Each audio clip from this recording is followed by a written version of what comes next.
Throw the records out the window when Stillman and Miles get together, and this year's no exception, as these two SIAC teams clash in the 6th annual Steel City Classic in Birmingham next.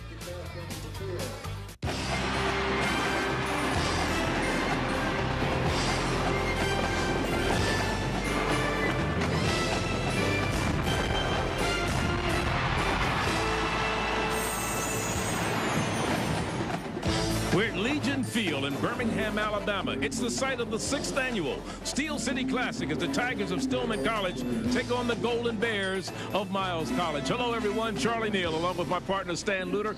Welcome to Birmingham. And Stan, when these two teams get together, Miles and Stillman College, it's no love loss. It's not about records. It's about putting your best foot forward and bragging rights for the next year. Oh, it's so much bragging rights. Not only do the teams want to play well, the coaches want to coach well, the bands want to perform, and all the friends in the neighborhood. This is one of those backyard rivalries. When you talk about the contrasting experiences between the two quarterbacks, you give the edge to Stillman College because they have a veteran in Charles McCollum. The problem is he hasn't played that well lately. Hasn't played that well, but he's got a very strong arm and strong legs. Probably one of the best quarterbacks in the SIAC. That's Charles McCollum. He's going to have a strong game today, Charlie. On the other side, Stillman College Miles College rather, will counter with a freshman, a young man who's thrown 2 touchdowns and threw 2 interceptions. We're talking about Terrence Stanfield. Guy that came into camp not really expecting to be a starter. He's come in and shown he's got poise, he's got a strong arm. He's got to use that strong arm and the good brain today. 6th annual Steel City Classic coming your way from Birmingham. It's the 13th meeting between these two schools. It goes all the way back to 1930. And we'll be back with the opening kickoff from Legion Field in just a moment. Back here at Legion Field in Birmingham, Alabama, Charlie Neal along with Stan Luter. College football on ESPNU. Glad you could join us for this Sunday afternoon affair. And let's look at the keys to the game first for Stillman College. Stillman has got to make the plays offensively and defensively. Run the ball effectively, be smart with your passes, play good, hard-nosed, solid defense, and then be off and running. They're only averaging 56 yards a ball game running the football. Coach Greg Thompson says we've got to do a better job than that if we think we're going to win this football game. And you see a shot of Coach Thompson on the sideline. He was the head coach of Morris Brown College. Of course, they disbanded football. He's a graduate of Morris Brown, graduated in 1973 and was promoted to the head coaching job back in February here at Stillman College. Now let's look at the keys as you look at Miles coach Wade Streeter. Like Wade Streeter, he says, hey, ball control. We can't turn the ball over in the scoring area. When we get an opportunity to put points on the board, we've got to do that. And start and finish, Charlie, it's real easy. You've got to start strong. They haven't scored a point in the first quarter in any of their games. They haven't scored a point in the fourth quarter. Somewhere in the middle, they've got to get something done. No question about it. Wade Streeter was quite a player in his heyday at Southern University. His 6th year as the head man at Miles with the record of 30-26. And Stillman College will get the ball to start this game. They're in the visitors' white jerseys. Miles College in the home gold jerseys. Justin Madison is the man who will kick it off. Stillman comes in with a record of 1-2. They're 0-2 in the SIAC. Miles, the Golden Bears, 2-1. They are perfect in conference play at 2-0. 6th annual Steel City Classic. Witherspoon and Hurd are the deep man that'll come down to Witherspoon.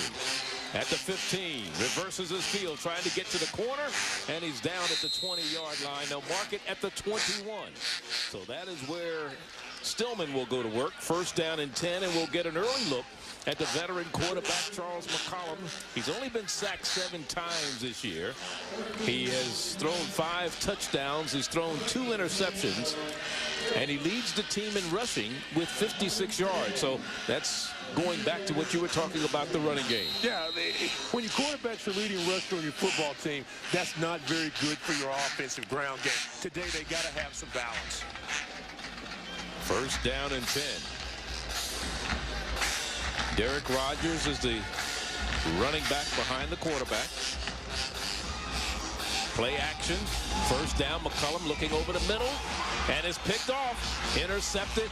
Miles College with a break early on in the ball game, and coming up with the INT is the strong safety Jesse Bailey, the leading tackler for this Miles Golden Bears team. So the first play results in an interception.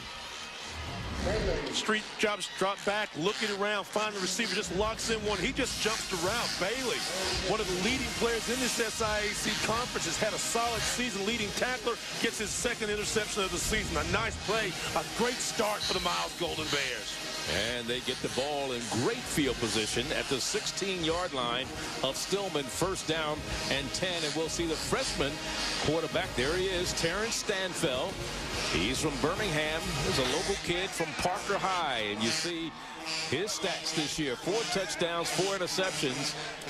He is yet to run it in for a touchdown. He had 2 interceptions against Samford. And there's a pass toward the end zone. Touchdown. They made it look easy. That was fast and quick. And they're on the board with Derek Hector, the tight end, a freshman from LaFleur High in Mobile, Alabama, with his first touchdown reception of the year, his 4th reception overall. Charlie Wade Streeter said, we got to get off to a good start. Not only did they get a good start, they go in the storage zone. Just a nice little fade right, cut to the flag. Nice catch. You watch Hector, 6'4", goes against the 6'2" receiver. Gets hit. That doesn't matter. Nice pass, nice catch. Give him 6 for Miles. And now the point after coming for Miles. And it'll be Justin Madison to attempt it. He has yet to miss a PAT this year. He is perfect at 6 for 6. He's also perfect on field goals. The kick is up. This one is blocked. Can be returned. It can be, and is picked up, but it will not be returned. Miles College had it blocked. Denaite Hurd was the man who fell on it. So it remains 6-0, but Miles jumps on the scoreboard very, very early. Under 14 minutes to go, first quarter. There you go, Jesse Bailey, number 12, the senior from Birmingham, Alabama, who transferred from Alabama A&M with the INT. And here again on the return, and out to the 25-yard line for Stillman College is Witherspoon. But we played just a minute and 3 seconds, and we've had 2 offensive plays, an interception and a touchdown. Some good news and some bad news.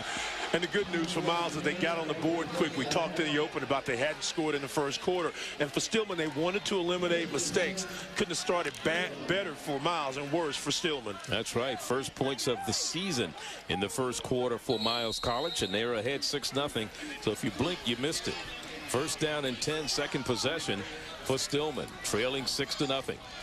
From the I formation, they keep the ball on the ground and they go straight ahead. Stillman College running the ball with Quinn Porter. Let's look at the offense with Arthur Harris, Antoine Archery, Marcus Bryant, Jason Mims, and Phillip Bryant. The backs and receivers. The offensive line with Devon Walker, Johnny Jackson, Darrell Gitry as the center. Ronnie Graham and Bradley Berry round out the offensive line. Their best offensive lineman, Chris Heimel, got hurt in the preseason in camp and tore his meniscus in his left knee. He promised me he'd be back for this game, but doesn't look like he's gonna make it.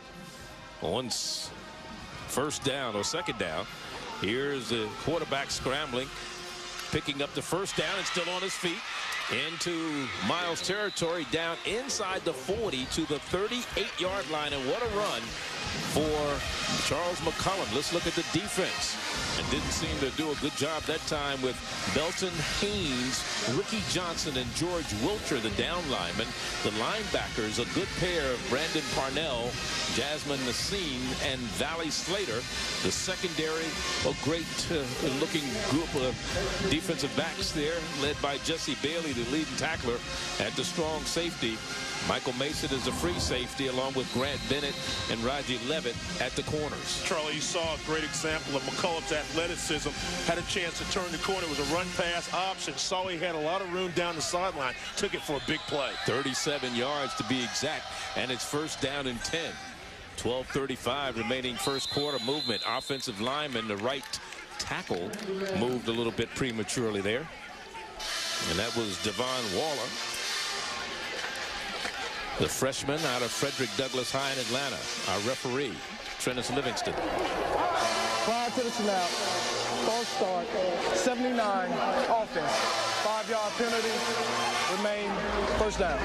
There he is, Devon Walker. So instead of 1st and 10, it's 1st and 15 after the penalty. For the confidence of this Stillman Tiger football team, it'd be very important for them to get points on the board.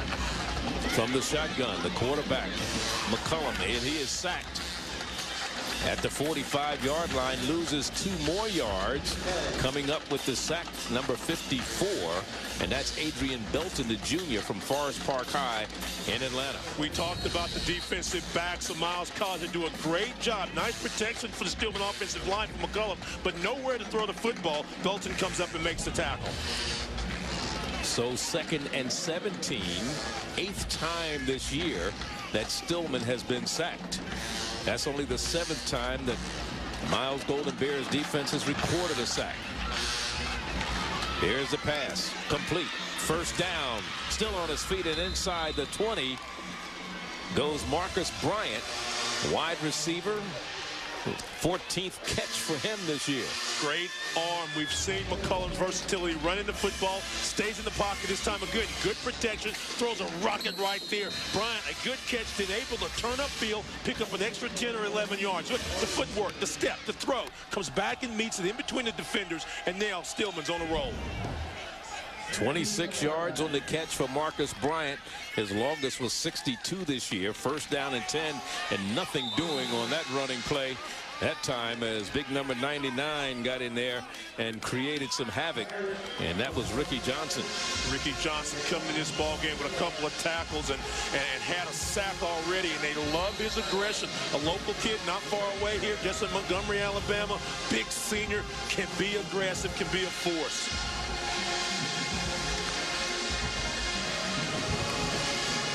So to bring up a 2nd down, 2nd and 12. From the shotgun, Charles McCollum working. Looking right, gets a little room on the opposite side and lose 1 tackle. Has some running room down the sideline. Cuts it back in and is dropped down at about the 12-yard line, but not before a good run by the quarterback, Charles McCollum. Levitt, Bennett, Bailey, Mason, the defensive backs do a great job covering all the wide receivers. Nowhere to throw the ball. And again, that's the thing that concerns the coaching staff at Miles, is McCollum's ability to tuck the football and run. We've seen it twice already where he's made big plays out of very little. 3rd down, and we'll call it 3. He has to get down just about the 9-yard line for a 1st down, which would make it 1st and goal. This Stillman team only 50% in red zone efficiency. They're there now. Arthur Harris, the fullback, is hit at the line of scrimmage by Ricky Johnson and can't get away. We talked a moment ago about Ricky Johnson being one of those guys that can be very aggressive from his defensive tackle spot. His 2nd tackle. This time, watch how quick he gets off the football. Nobody hits him. Bam, he's there. Says, hello, let me bring you down. And they got a little hole there right there, too, Charles. Yeah. Got a little hole in action. Ricky Johnson filling up a lot of space down there on the defensive side of the ball. They list him as 273. It looks bigger than that, but then they say he's only 5'11", so he's... Yeah, right. Okay. They're going to go for it on 4th down right now. 4th down conversions. Marcus Bryant, number 3. They're 0 for 6 in 4th down conversions this year. That is Stillman. There's the pass. Touchdown to the tight end, big number 85 for Stillman College, Philip Bryant. Marcus's brother.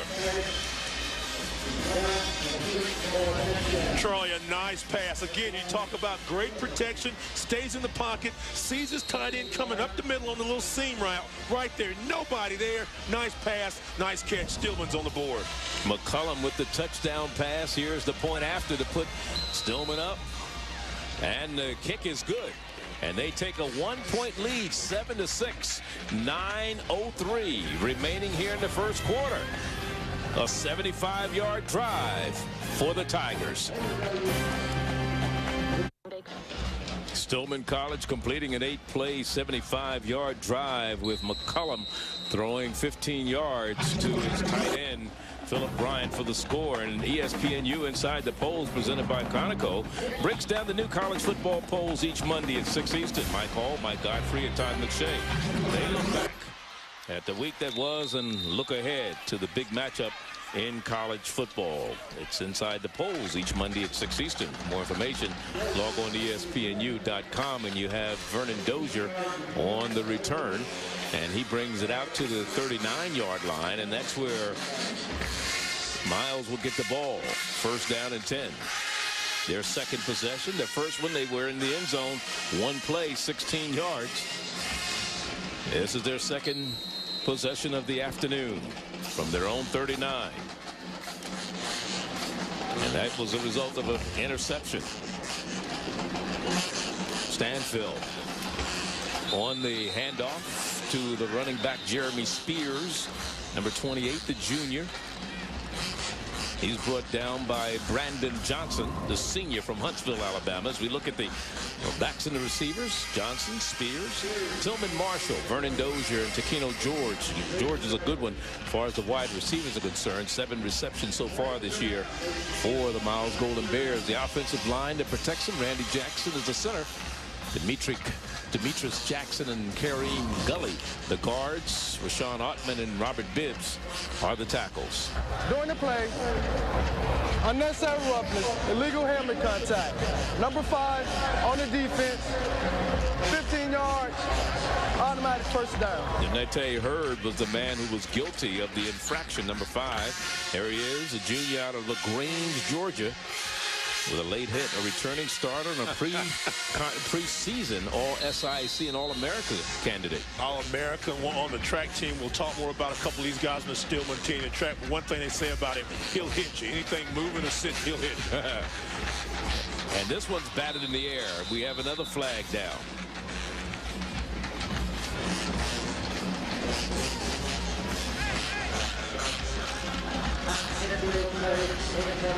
See if we can figure out what happened on this particular play. False start, and this is against the Golden Bears of Miles. Stanfield has a nice arm. You almost get a pick there by Witherspoon, another one of those great athletes in the defensive secondary for Stillman. Let's listen to the call. During the play, illegal formation on number 78, offense. 5-yard penalty. Replay first down. Travis Smith. As you look at the defense of Stillman, the down lineman, Brandon Johnson, Irvin McGuire, Chandler Blakely, and Sammy Lee Hill. The linebackers, Ansharn Glenn, Harvey Logan, Larry Albert. The secondary of Witherspoon, McCoy, Harden, and Hurd. They may be the fastest secondary in all of Division II, and especially in all of black college football. And Witherspoon was the SIAC track champion in the 100 and the 200, number 4 in the country last year. So they got some speed. Here's Spears on the carry, and Spears jumps off the right side behind the blocking of Travis Smith and Kareem Gully and picks up some pretty good yards. They describe Spears as a very hard runner. 40 carries coming in for 120 yards. Hasn't hit the end zone yet, but a guy that can go in between the tackles and make those hard plays. And that's what they're going to have to do, I think, to establish some of that run game as well, to take some of the pressure off Stanfield this afternoon. 2nd and 7. Again from the shotgun. Stanfield throws, has it incomplete. Off the hands of his intended receiver on the far side over there. And that was Hector, I believe it was. Yeah.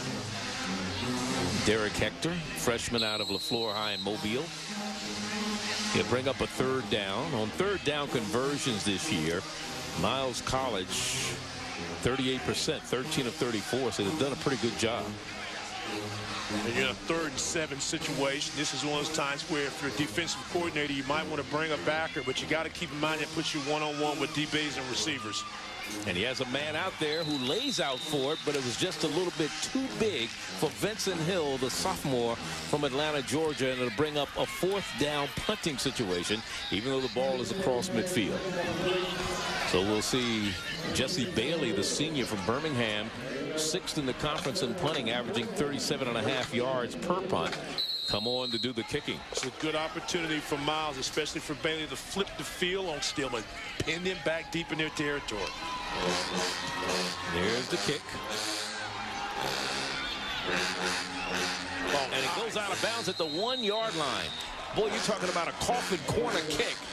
That goes out of bounds. That's about a 41-yard kick. But more importantly, it puts Stillman at the 1. Well, that's exactly what we're talking about. Getting that ball up nice and high so it turns over. Watch that. It's about the 5 side span. Looks like one of my little wedge shots right there.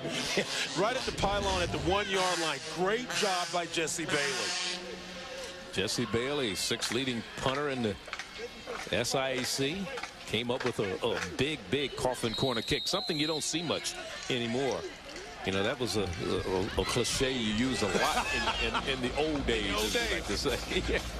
Quarterback decides he's going to try to give himself a little room and calls his own number and goes straight ahead for maybe a yard. Charlie, but more importantly, what that does is, as I said, it flips the field. Now Stillman's going to have to go, so they have to use 1 down just as quarterbacks think for safety.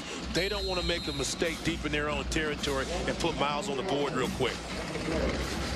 As you look at Greg Thompson, he was the offensive coordinator for Stillman College for a couple of years. He still, as the head coach, calls all the plays. It is 2nd and 9.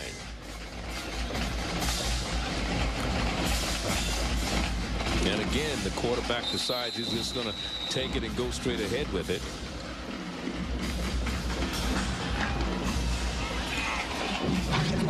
Forget Thursday night. ESPNU brings you more college football action. It comes your way from the Big Sky country as the Northern Colorado Bears face the Weber State Wildcats. College football prime time presented by Buffalo Wild Wings. Thursday night, 8:30 p.m. Eastern from Ogden, Utah, right here on ESPNU. For more information, log on to ESPNU.com.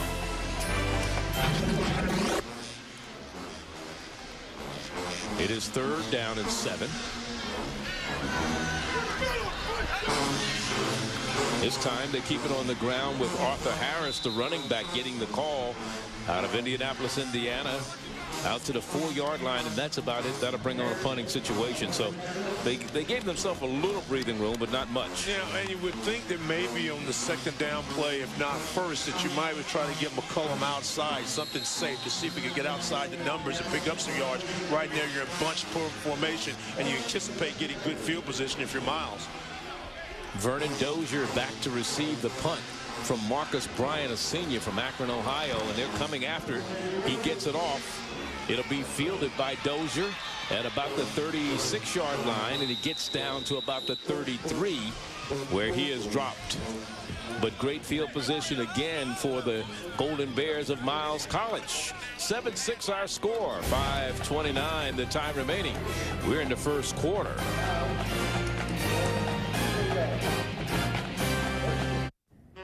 There, you're watching ESPNU College Football. We're at the Steel City Classic from Legion Field in Birmingham, Alabama.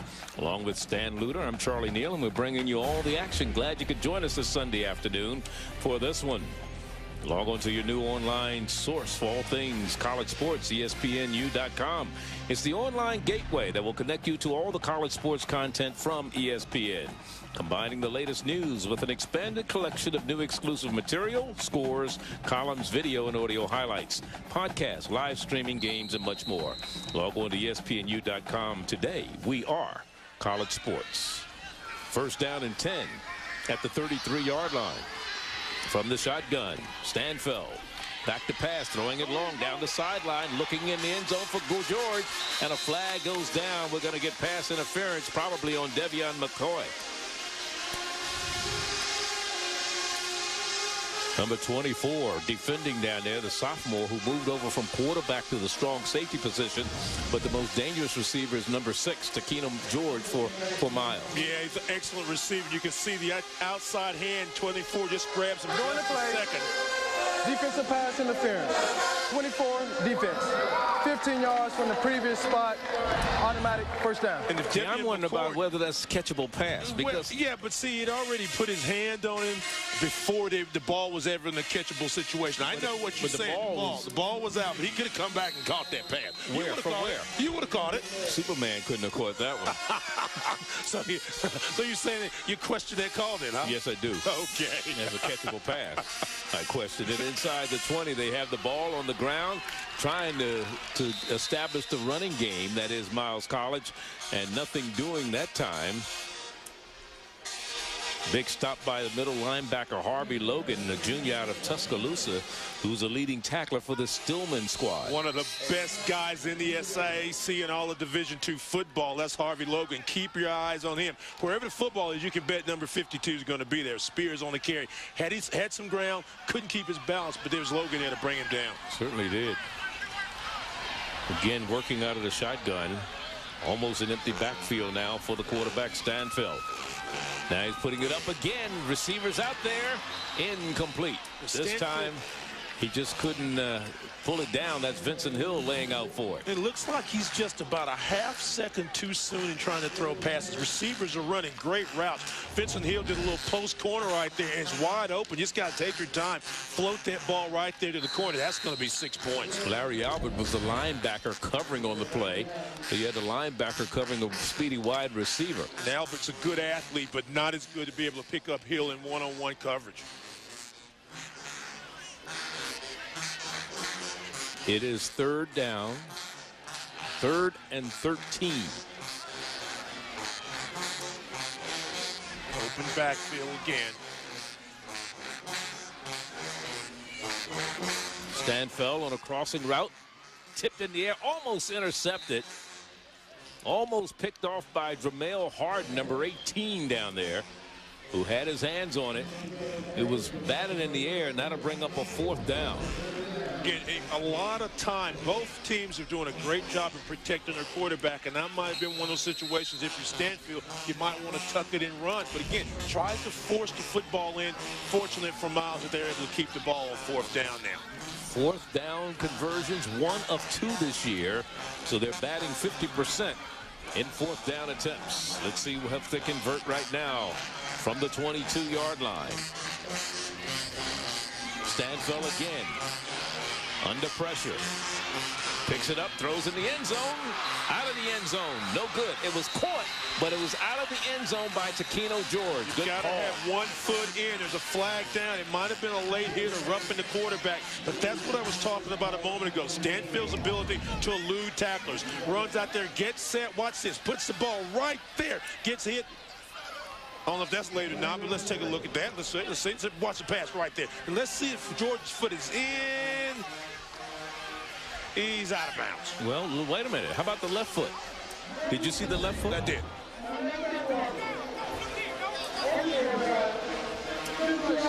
From the previous spot, automatic 1st down. I think they're going to say he didn't have possession of that on that left foot, right foot deal, Charlie, but nevertheless. But I'm trying. I want to go back to the roughing the quarterback. Well, I have 2 questions. Let's watch this. This is late 1001, 1002. See, he has his head down. No. Watch the left foot. I'm looking. Let's see this. Does he have control of the ball? That's the first question. Yes, he has control of the ball. And now look at the left foot. Yeah, but see, his right foot is also touching the line.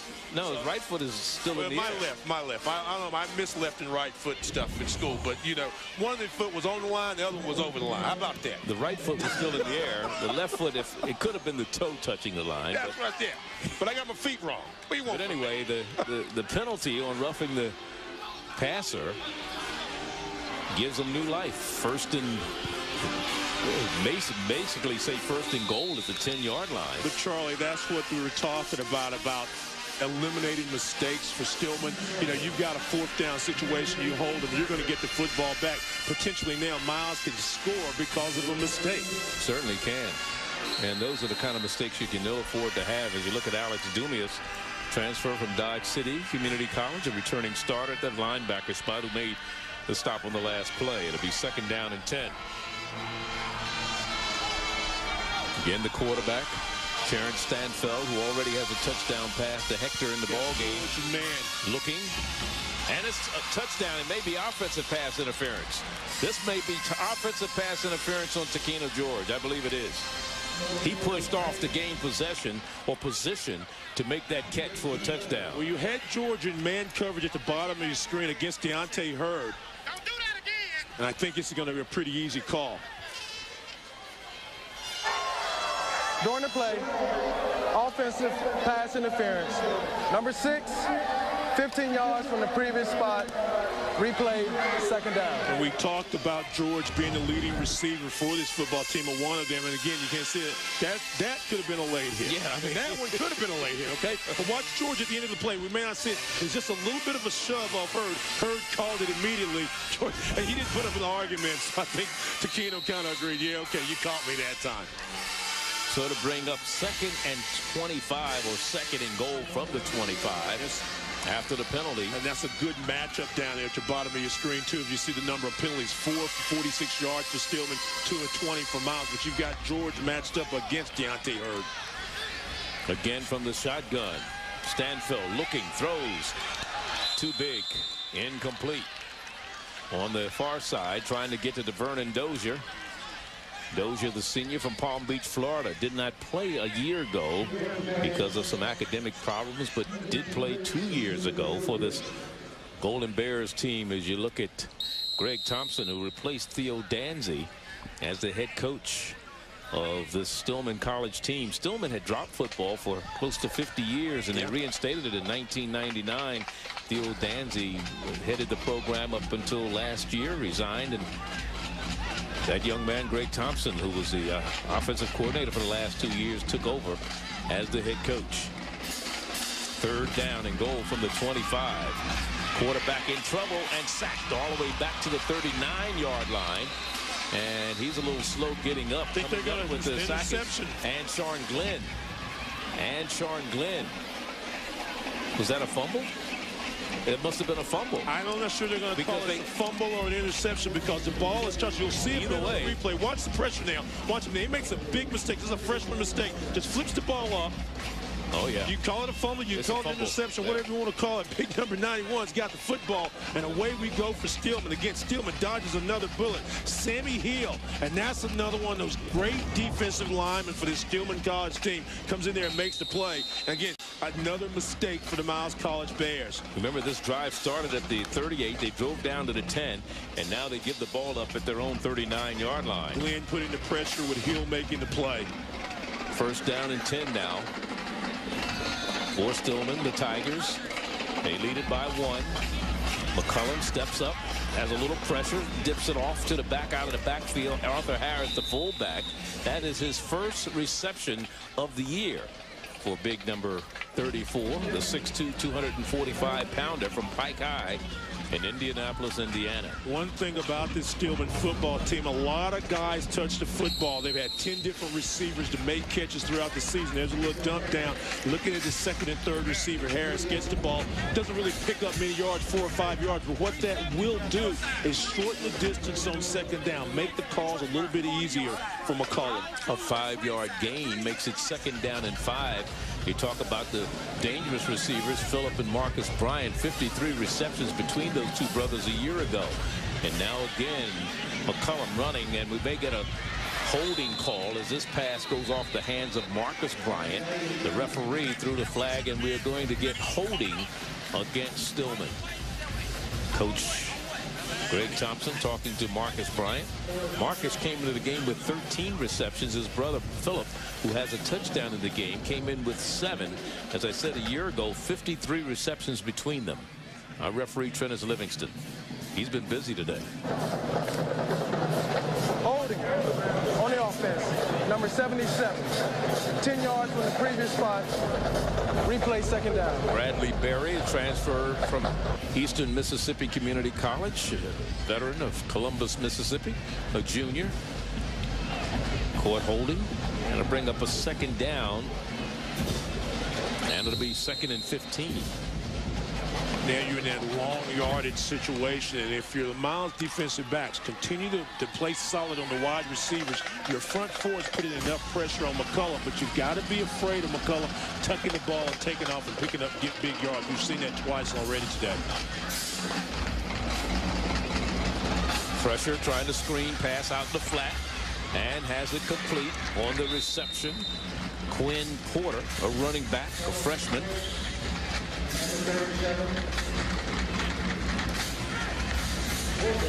I like that call. You just said they're going to put pressure on McCullum, try to keep him in there and make him scramble. That time you drop it off the little screen. Porter picks up some yards, makes his 3rd down a little more manageable. 3rd down at about 8.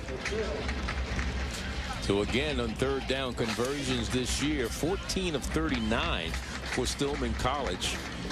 While defending third downs, Miles Golden Bears are 35%. And here comes the blitz. In trouble, the quarterback throws, and it's behind the intended receiver downfield. He was trying to get it to Kenneth Brown, number 9 there, the sophomore from Frederick Douglass High in Atlanta, but he threw it behind him and covering, McCollum on the pass. Tried to confuse him that time. They had 3 down linemen and then bring the outside backer. Jeremy Harper on the wing comes out, puts some pressure on McCollum, makes McCollum throw the ball a little bit before he wanted to, but yet it still should have been a reception. So they're punting the ball from their own 41. Second punt for Stillman and Marcus Bryant. And something went awry back there, and Miles is going to get the ball in great field position. And look at Marcus Bryant, the punter, who's also the receiver, saying, hey, what happened? I think when he sees all those gold and purple uniforms coming at him, there's a lot of pressure there, and he decides he thinks he can tuck it and run. Not a good decision. Want to try to get there. Let's see the pressure. And we've talked about pressure on both sides of the ball. A nice pass. Bam, that's what you got to do. Bury the quarterback. Say hello, receiver. Hello, quarterback. Make you think about something there. Under pressure, throw, set, bam. They'll be sore tomorrow. You got to go to class, too. You know? Yes, they do. Monday. So usually you get hit like that on Saturday. You got Sunday to recover. You got to go to class tomorrow. At the 32-yard line of Stillman College, Miles has the ball. Third time they've started in Stillman side of the 50-yard line today. And again, they try to keep the ball on the ground with Jeremy Spears carrying, number 28, the junior from Walker High in Jasper, Alabama. He was a backup a year ago. Carr was the man who was the all-purpose runner for Stillman for Miles a year ago. Taurus Carr, John Lowry, they lost a couple of good runners. Charlie, if you're Wade Streeter, you got to kick yourself if you don't score. You cannot leave points on the field. You've had 2 opportunities to get in. You did it one time. Let's see what happens on this drive. Doesn't look like that's going to go too well either. No, indeed. The defensive line is doing a very good job, and we get a flag. And we may have holding, and if that's the case, I'm sure Stillman will probably decline it. When you looked at the stats on this football game, you had the feeling that both of these games are going to be a defensive battle on both sides of the ball. Well, with the sack, I'm sure Alex Dumias comes up with it, the linebacker. Holding, offense, number 78. Penalty is declined. Third down. So the holding against Travis Smith, I think that's the second penalty we've seen against him today. You know, when you talk about it, as you look at Wade Streeter, he wants to call a timeout as the first quarter is about to come to an end. 4 seconds, the time remaining. Never mind. Well, it doesn't matter now because the clock has stopped. And you got to understand the new rules, which you talked about so much during the season. But if I'm Streeter, you don't want that timeout. Well, why would, yeah, I think that's just, again, back to what you're accustomed to in the fast, where the ball didn't move, the clock didn't start until you was put in play after a penalty. Well, that is going to be the end of the first quarter. 7-6 is our score. When we come back, it'll be Miles with the ball, trying to score. From the fields of glory, we start the second quarter here in Birmingham at Legion Field. Stillman leading 7-6. Miles with the ball.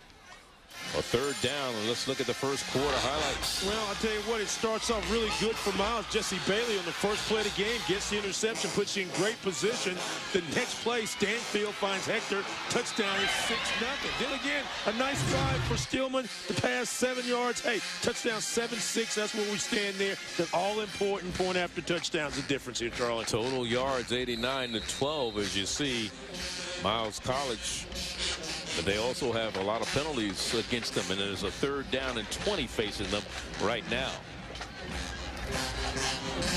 Stanfield with some time throws toward the end. It should have been intercepted, and it was almost in the hands of the receiver, the intended receiver, Aquino George, I believe that was. Wow. Well, can you believe that? Chad Bryant really had a chance to have a pick there. When two deep coverage, dropping everybody. Again, watch the quarterback again. They're really putting pressure on him, and bam, another lick. That time, you just like the fact that the Stillman guys, that time Chandler Blakely thinks about, hey, let's hit him every time, make him gun shy eventually. Eventually, that was a third down situation.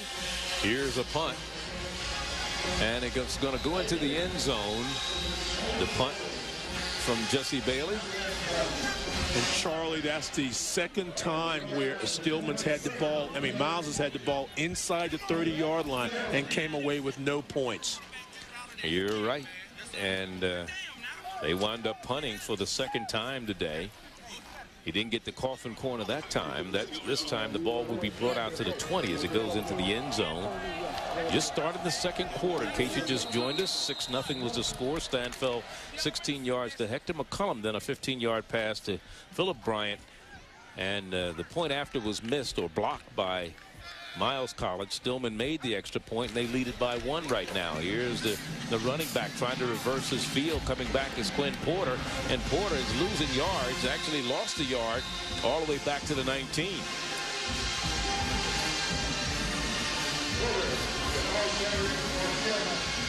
They try to run a little zone play, try to bounce him to the outside. Sees nowhere there. Reverses field, goes the other way, stumbles. Try to go down. Don't keep running.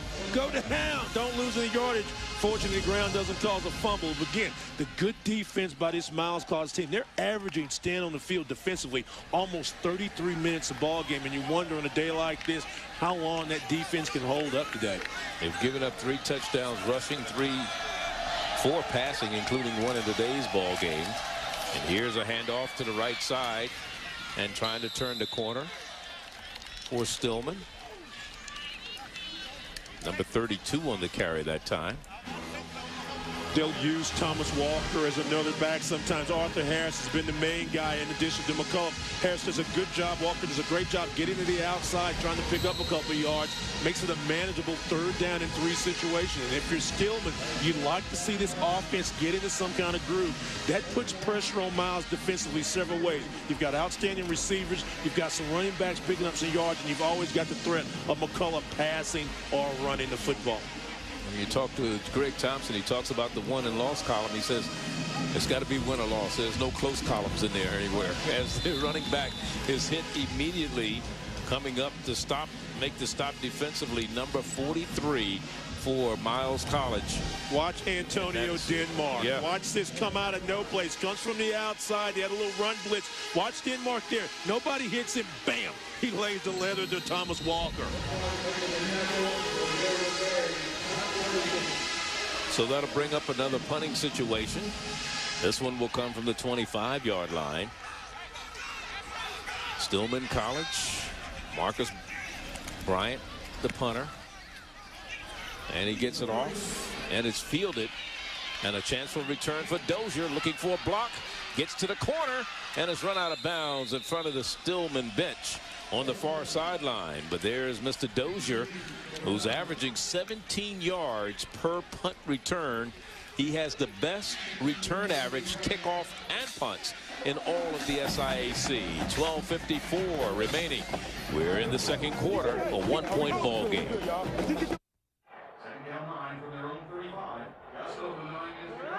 7-6 our score here. The Vulcan statue here in Birmingham, symbolizing the steel industry, thus the Steel City Classic.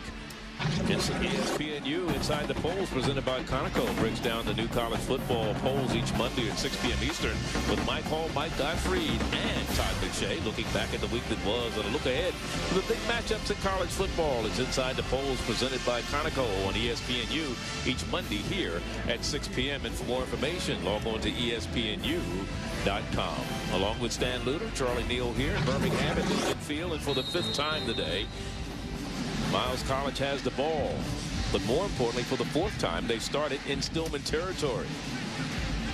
And here's the pass out in the, well, way overthrown on the near side for Vincent Hill. And I'll tell you, the pressure on Terrence Stanfield has been tremendous. He's a freshman, and you're trying to show him some different looks. And if I'm not mistaken, Charlie, I think he's only completed one pass, and that one pass being the touchdown pass, the first play of the ball game for them offensively. He's got to settle down. And if you look at his throwing motion, he's throwing over the top a little bit. Got to bring that down a little bit. He can put it. Look at that. Look at the offensive thing.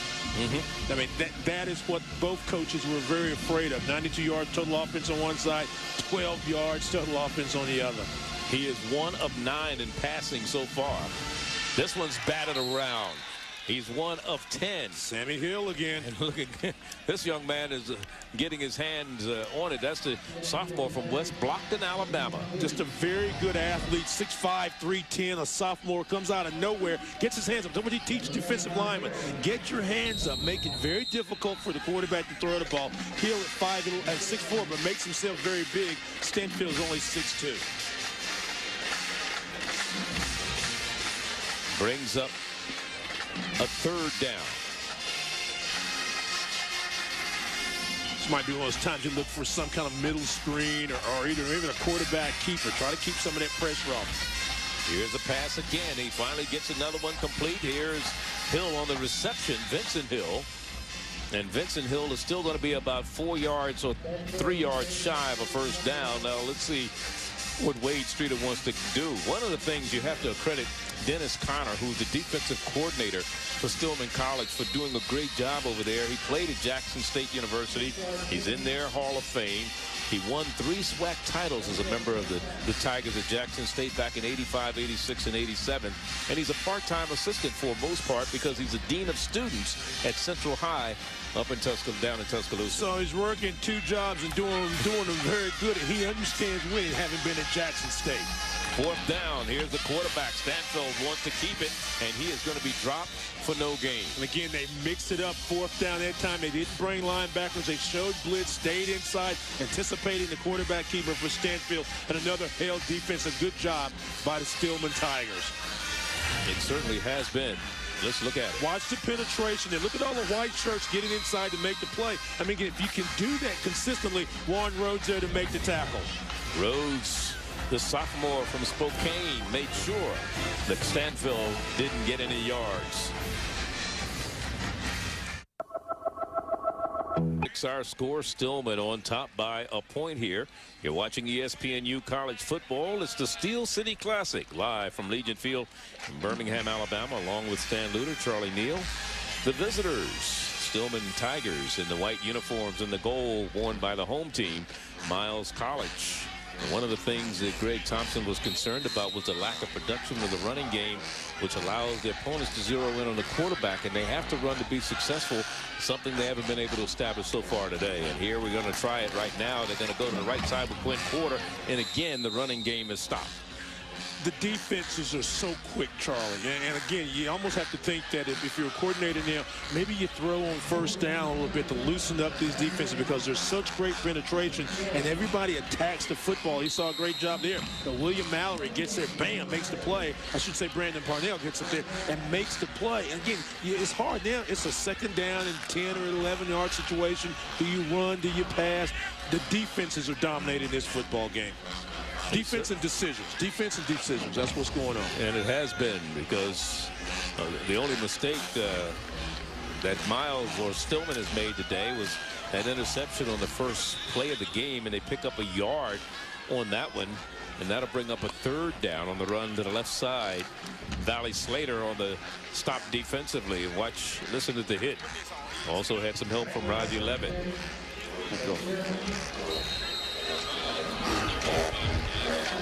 His pads are popping, huh? That's why you wear a lot of pads. You know what I'm saying? Raji Levitt says, hey, look, man, I'm going to put you down.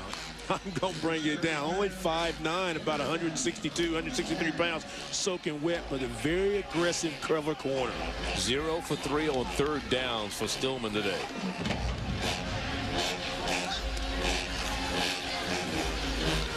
Falls down. The quarterback slips down. He's down. So, well, for all practical purposes, we'll call it a sack all the way back to the 25-yard line. Denmark on that play. We called his name several times today, making good defensive plays. And that's one of the reasons, Charlie, to be very fair to both teams, is why their offensive and the running games have been bad, because they've had a lot of lost yardage in ball games. Again, today is just the defenses are so dominant. You need special teams plays. Marcus Bryant, a kick, fair catch called for and made at the 46-yard line. Thursday night, ESPNU brings you more college football action. We'll be checking out the Big Sky and the conference in Utah as the Northern Colorado Bears face the Weber State Wildcats. College football prime time presented by Buffalo Wild Wings. It comes your way Thursday night at 8:30 p.m. Eastern right here on ESPNU. And for more information, just log on to ESPNU.com. Wade Streeter, 6-year head coach at Miles College. This is the first time since their last It's the worst field position they've had, isn't it? Yeah, well, they started at their own 39. This is the second worst they've had. They started this side at their own 41-yard line. The previous possessions had started previous three at their own 33, at the Stillman 33, the Stillman 32, and the Stillman 41. But they were unable to capitalize, as on the first one from the 33, they fumbled. They punted after starting at the Stillman 32, and they turned it over on downs their last possession. It's a situation you want to avoid. Second down and long, 2nd and 8. Stanfell looking up top, throws, and it's incomplete. Too low for Vincent Hill, who picked it up off the turf. I think one of the balls deflected also, Charlie, made it skid a little bit. But did you see that time how the kind of the happy feet of Stanfield? He got the ball out of the shotgun and was immediately ready. Watch this. See, he gets the ball and he's already turned, bam, it's ready to throw. You want a quick release, but he's got to look off receivers a little bit. I think if you'll have some success that way, that ball was deflected and nearly caught by Hill. Good effort by Hill. If there's any positive as far as Miles is concerned, their offensive line, they're veterans with 4 seniors and a sophomore up front.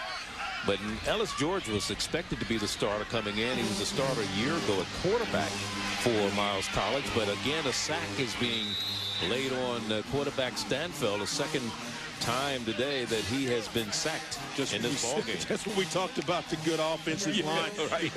Down he goes. This is an offensive line that averages about 360 pounds for Miles. But again, the pressure from the outside, make him step up in the pocket. No room at the end. And again, another sack by the Stillman defense. So they'll punt it this time from their own 38-yard line.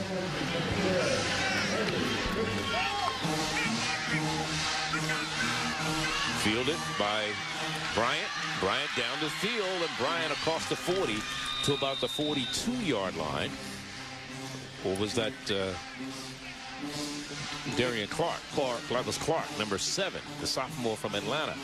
That's only his second punt return of the year. Surprised to see him because everybody remembers Witherspoon had the big return last week in the game against Albany State. Took it on a low line drive, 51 yards to the house. The only touchdown that Stillman was able to get on the board against Albany. So again, the special teams game is going to be very, very important in this football game. As we can see, we've already seen how it's been effective. I saw this Stillman team in their first game of the year when they lost to Tuskegee 24-6. They led in that game. In fact, returned a lateral for a touchdown, took the lead, but also a fumble led to a touchdown in that particular ball game. But they lost that one 24-6 to Tuskegee. Back to pass is McCullum. Throws, intercepted, should have been. It is. No, dropped. 2 people had their hands on it on the defensive side of the ball in the gold jerseys, and nobody could hold on to it. It was like a hot potato down there. McCullum looks off the deep receiver, and you think he's going to check down to the wide out, and then all of a sudden, look at the number of gold jerseys there. I mean, the ball should have been picked off. You got to wonder about the reads where McCullum's going. Again, he wants to stay in the pocket a little bit. That time might have been one of the chances he wanted to run the football. As they break the huddle, Clark will come down to the bottom of the screen in a slot formation. Also down there is Kenneth Brown. This is 2nd down. Now a flag is down in the neighborhood of holding, even though McCullum gets the first down, but that's going to be brought back. And let's see who was holding on that play. It may have been number 77, Bradley Berry. Because McCollum has the ability to run the football, you can see how effective he's going to be. A moment ago, we said if he looks off a receiver, maybe he tucks it. This time he does. And it could have been a positive play, but unfortunately, a hole on the Stillman team. Holding. 75, offense. 10 yards from the previous spot. Replay. Watch Ronnie Graham right there at the top of your screen. You can see the gets the hands in there. That's who it was called on, 75, Ronnie Graham, yeah. The guard from Choctaw County High. Moved over from the defensive line this year. Sophomore from Butler, Alabama. So it'll bring up a second down, second and about 20.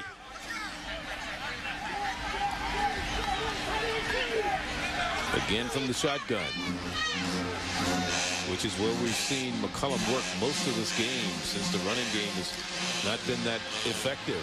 And he's running for his life now. Throws back across his body, has it complete to Darian Clark, and he took a lick, but he's back up. Let me tell you, I don't know who got hit worse, the defender who hit him or Clark, who the man who hit him is coming off the field. That's number 43 for the Golden Bears of Miles, and that's Antonio Denmark. Let's give Darian Clark a lot of credit for holding on to the football, and bam! I mean, he gets hit. You know, Bennett hits him right there. The corner comes up there. He weighs about 178 pounds. The other guy has about 170 pounds, so force meets force. Something's got to go. Where's the mask? Thank goodness for mask. No physics here, huh? Now we got a penalty flag. We may have movement, false start. Prior to the snap, delay of game, 1 offense, 5-yard penalty, remain third down. A lot of penalties in this ball game so far. And 3rd down and 6, and it's maneuverable. And then all of a sudden you lose the yards off the great play. Again, you saw on that pass to Clark a second ago, Charlie, the athleticism of McCollum to roll to his right, come back to his left, throw against the grain, and put the ball on the numbers. Now you move for what went 6 yards ago. Now it's 3rd down and 11. 7 penalties against Stillman today, 70 yards in penalties. That's something they normally pick up a lot of. And that was incomplete. He had a man streaking down the sideline. There's number 85, Phillip Bryant, but he just couldn't get the ball to him. Wasn't patient. Bryant was coming out on a little wheel ride, had him up the sideline. If he catches that, you think it's going to be 6. But again, you know, the decision, do I run, do I pass? That time he chooses to run and then throw the ball late. Incomplete pass, 4th down. Marcus Bryant, the punter, who's been busy, will punt for the 4th straight time, make it the 5th straight time that he'll be punting. Gets a high kick, fair catch called for and made right at the 27-yard line. And on the punt, 6:13 the time remaining. We're in the 2nd quarter. It started off fast and furious. It has slowed down and become a defensive battle. And we'll be back. Yeah, I have a little attitude, but I've earned it. I've put in the hours. I practice every day. I've learned from the best, and I have no doubt that I can play at the highest level. Right now, I'm guessing I'll end up in either Chicago or New Orleans. Most good jazz musicians do. There are over 360,000 NCAA student athletes, and just about all of us are going pro in something other than sports.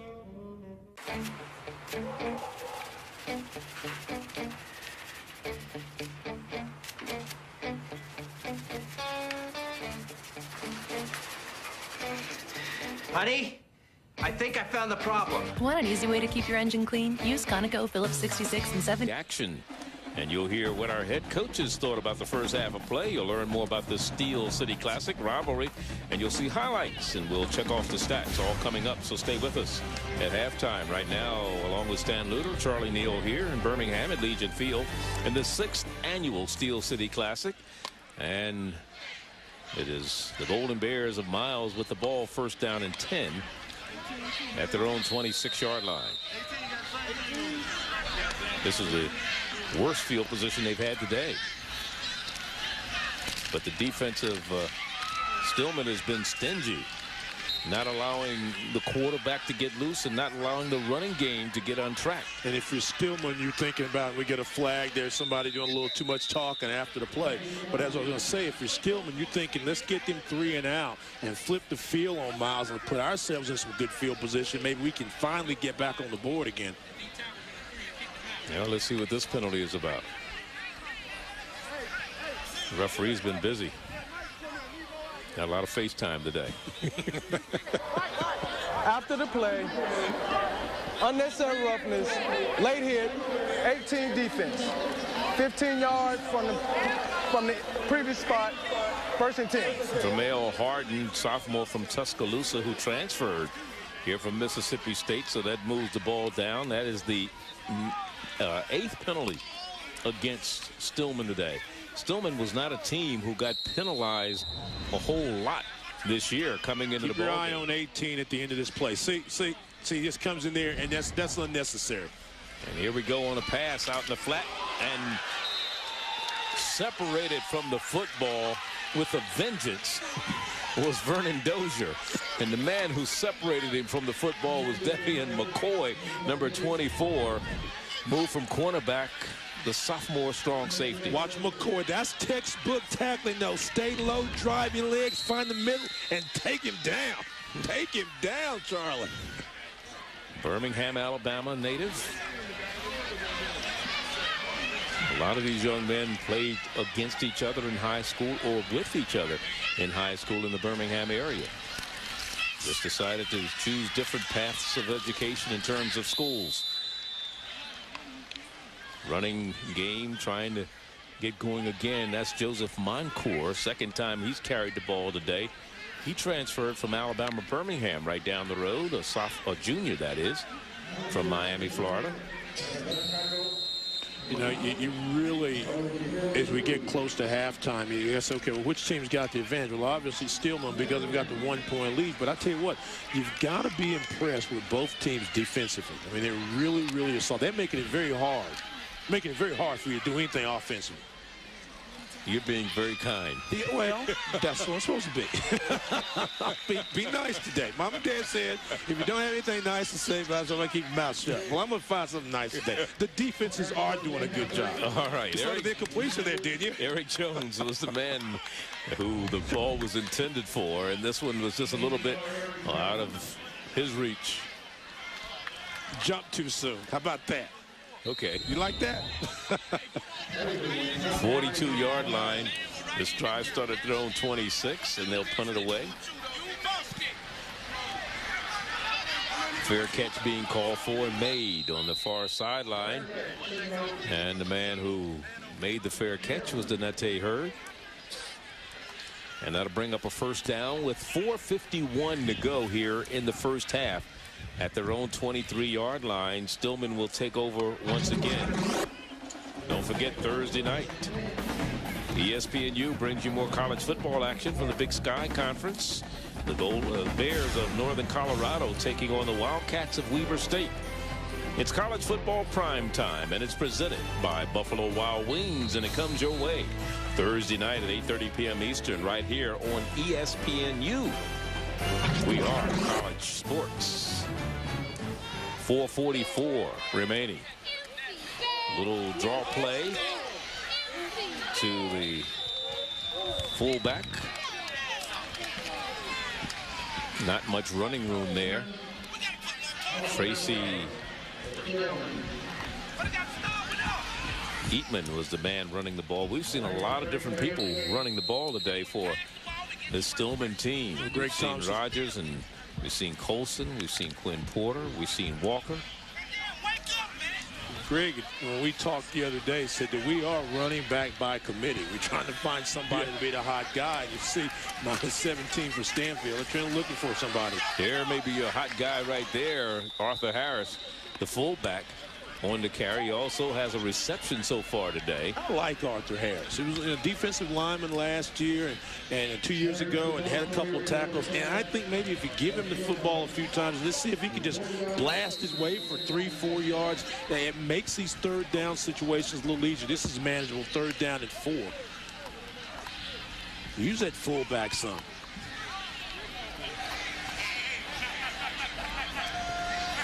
If Steele to convert a third down today, that is Stillman, and to try to bounce to the outside, running back very close to a first down that time.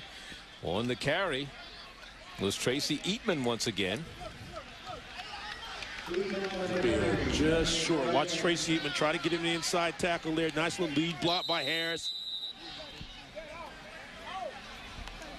Spot. Are they going to measure this? Well, it's very close. It's very, very close, especially after I saw at the replay. Yeah, I mean, it's going to be maybe a chain length if he doesn't make it.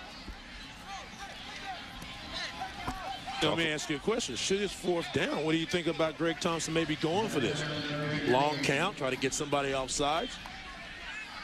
Just made it. Just got it. Don't have to worry about that now. By the nose of my chinny chin chin. The nose on your chin. Oh, the hair on your chinny chin. Oh, is that what it is?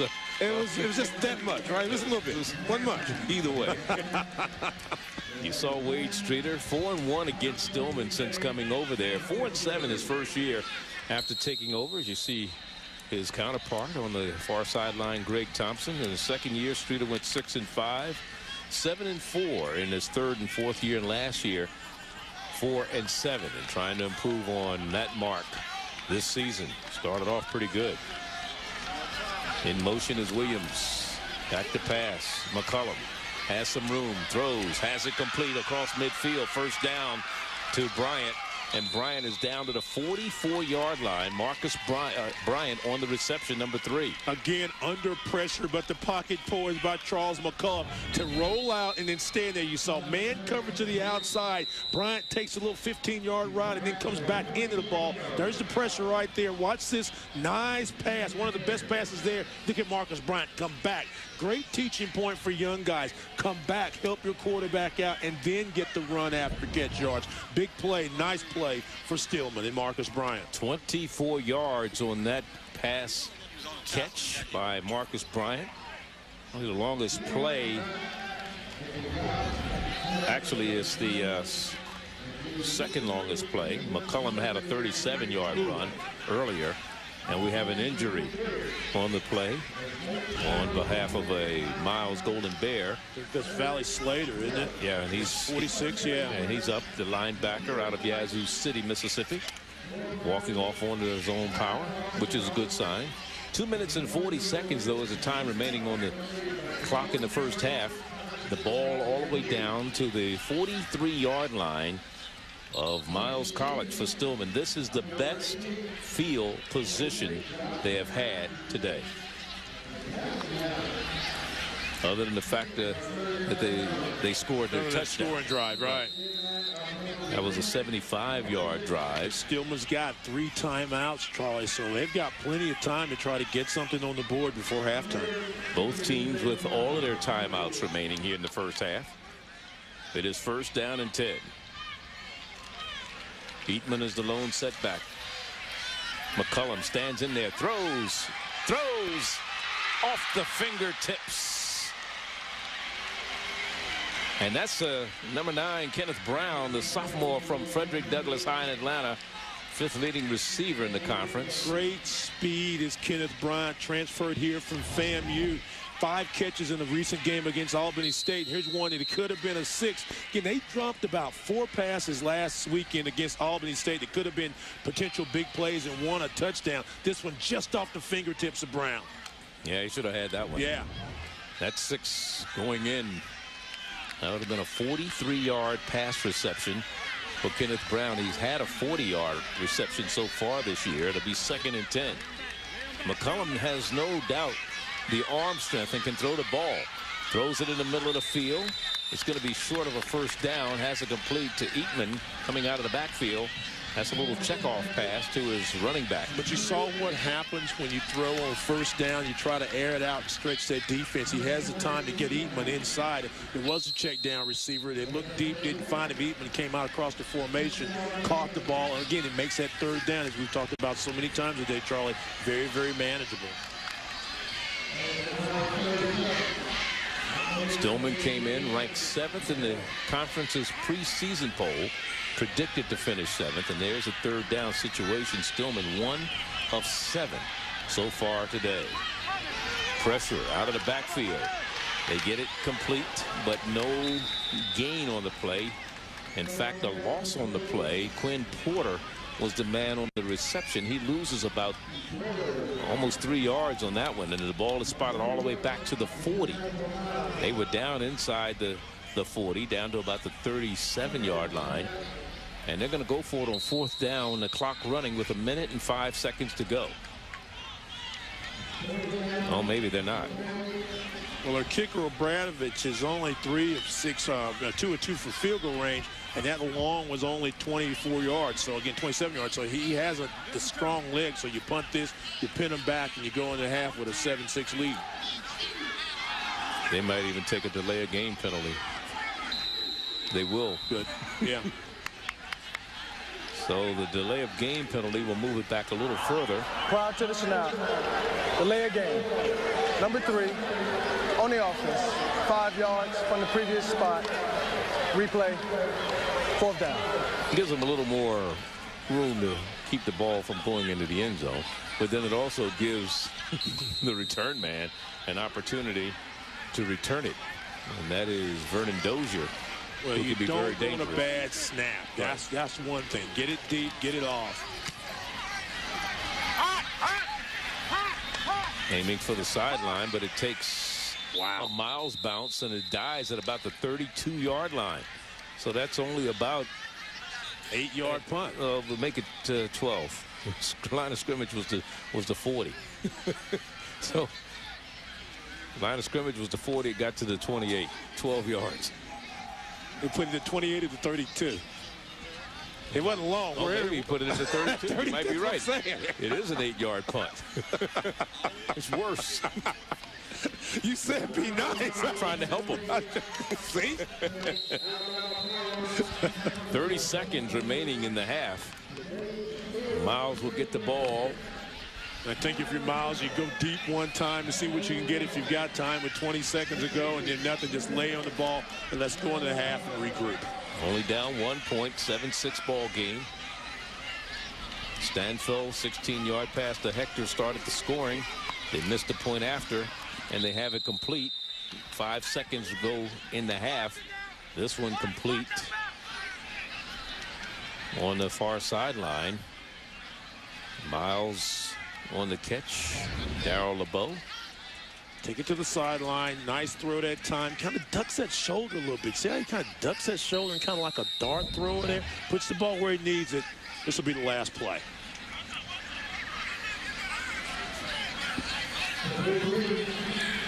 Prevent defense.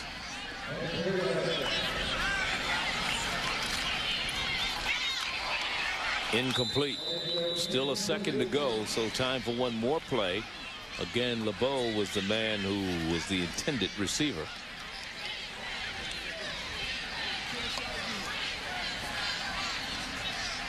Next week, this Miles team will be on the road and get a stiff test when they take on Albany State, the defending SIAC champs. Then they travel to Lane. I'll tell you, that's the school that's surprising everybody this year. I had a chance to see them against Morehouse a couple weeks ago, and I'll tell you what, Johnny Cole and his crew are making everybody take back all the bad things they said about it. 0-10 last year, 5-0 this year. So far, 5-0. And they're still rolling along. In fact, I think they came away with a victory yesterday over Clark Atlanta, 23-15. So 7-6 is our halftime score here in Birmingham at the 6th annual Steel City Classic. As the two teams head to the locker room to recap the scoring, Stanfield's 16-yard pass to Hector after an interception by Bailey that set it up. It was one play, 16 yards. The extra point was blocked. McCullum, 15-yard pass to Philip Bryan, made it 7-6. And let's go down to the field and let's talk to Coach. Let's see what's going on at halftime. Coach Greg Thompson, and Well, your feelings about the first half, you still haven't been able to get that running game going. No, it's creating some more problems for us, but we're just going to keep hammering at it because I still believe this is the key to the football game. Coach Stan Luter here. Your defense has done a good job in holding Miles when they've had opportunities to score. What do you say to them in the second half now? Well, what I want to do is I'm eager to get in to determine the state of mind of our entire ball club, particularly the drop passes that we had. And if you've been in as long as I have, you know that you can't keep your defense on the field too long. All right, Coach. Well, go in and talk to your team, and we'll see you in the second half. Okay. Thank you very much. 7-6. His team leading by 1 point, an extra point. One was blocked. They blocked a Stillman or Miles extra point. They were able to convert their own, and they lead it here in Birmingham.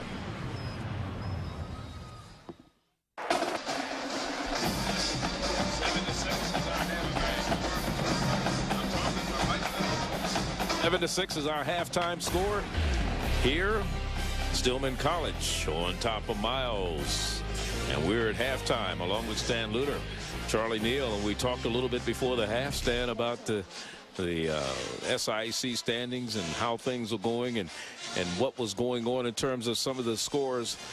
But first of all, let's talk a little bit about the pressure the quarterbacks were having in the first half. Both of these squads, especially Miles. Stanfield's had it all day long. You see Blakely put some pressure on him there. Alex Dumas comes there. Every time he's got a chance to run or pass, they're putting pressure on him, hitting him. I had a friend that once told me, pressure or bust a pipe. They're trying to bust Stanfield up right there. Pressure Alex Dumas with another sack. Again, the pressure that Miles is having to take against Stanfield is going to pay its toll eventually in this football game. And we'll see how it affects everything else in terms of this ball game. And when you look at what happened yesterday on Saturday, Lenore Ryan knocked off Benedict 17-0. It was Tuskegee coming out on top of Fort Valley 34-20. Morehouse beat Concordia 17-13. Clark Atlanta lost to Lane. Lane now 5-0. And Kentucky State and Central State, that game was postponed because of the weather. It was scheduled to be played down in Louisville, Kentucky, and they were unable to play that game. But when you look at the standings right now, the top 3 schools in the SIAC are Miles, who's playing in this game here, Albany State, and Lane College. Who would have thunk it when you look at Lane 5-0, the only team in the conference with a perfect record of 5-0. And again, this is a team that last year did not win a game, not only SIAC and all. They were 0-10. And hey, if I said, what's wrong with Lane? Certainly this year, Johnny Cole and his crew have come back and done a great job. This is a very important game for Miles, not only because they're playing Stillman, Charlie, but because of the fact it's a battle for first place with Albany State yet to come, Lane yet to come. And look right there, who's sitting there at 3-1? Tuskegee and Willie Slater's crew. So there's a lot of football yet to be played in the SIAC, but games are getting more and more important each and every week.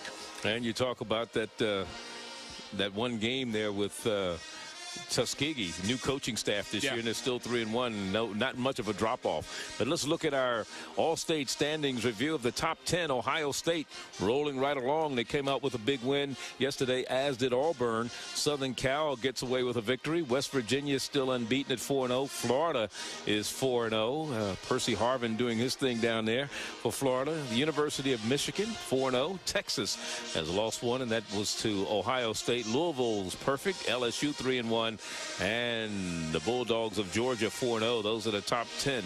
Let's look at the upcoming schedules for these teams here. Stillman College coming in at 1-2, 0-2. They'll play Lane next, and then Fort Valley and Alabama A&M, and that's SWAC school. And then October 28th, they go to South Carolina to take on Benedict. They'll close out the season against Kentucky State and Langston.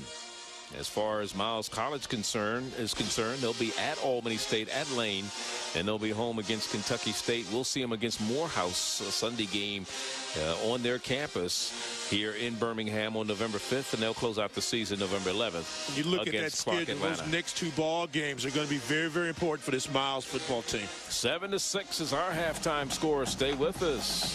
More halftime activities when we return. Welcome back to Legion Field in Birmingham, Alabama.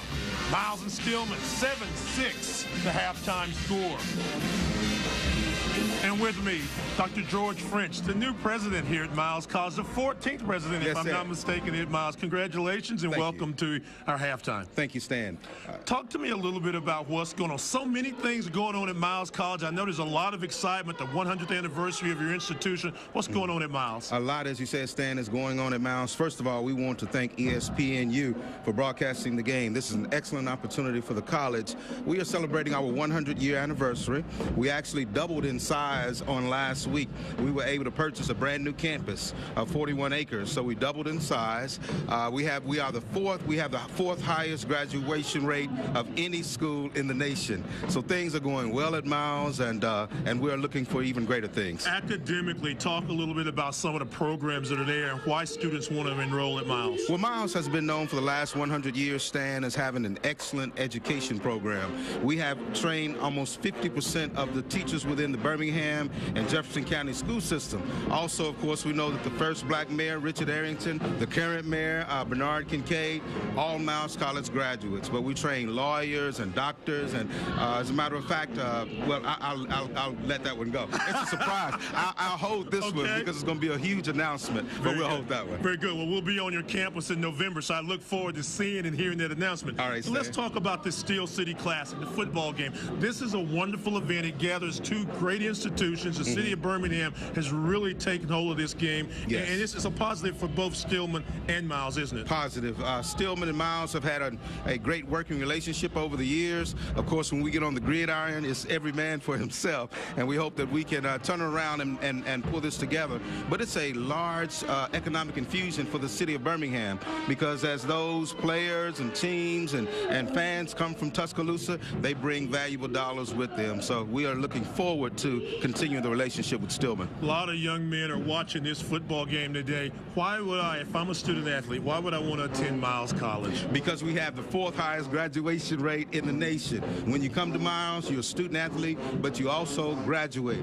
We don't give degrees in football, but we do give degrees in Bachelor of Arts and Bachelor of Science. So come and participate in the sports program, but know that you'll get a sound education at Miles College. And with a great band, with great academics and great football, it's great to be a Miles College. Don't forget the great president and administration.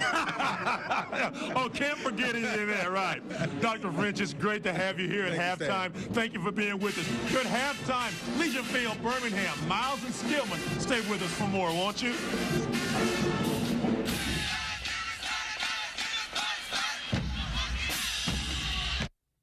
7-6 our score here at halftime. The highlights tell at least a part, Stan, of the story the first half of the SIC conference here on ESPNU. Well, it gets off to a bang. I mean, there's Jesse Bailey, jumps the route, puts Miles in excellent field position, and it's so good that one play later, there's Derek Hector with the touchdown pass, and so Miles is on a roll. 6-0 point after is going to be easy, but no, but it's blocked and recovered by Stillman. Remember that for a minute. Now, 2 possessions later, Stillman over the top. Bailey with the touchdown pass. Point after is good. 7-6 the halftime score. That's right. 7-6 is our score. Let's go down on the field and listen a little bit to the Miles Golden Bears marching band.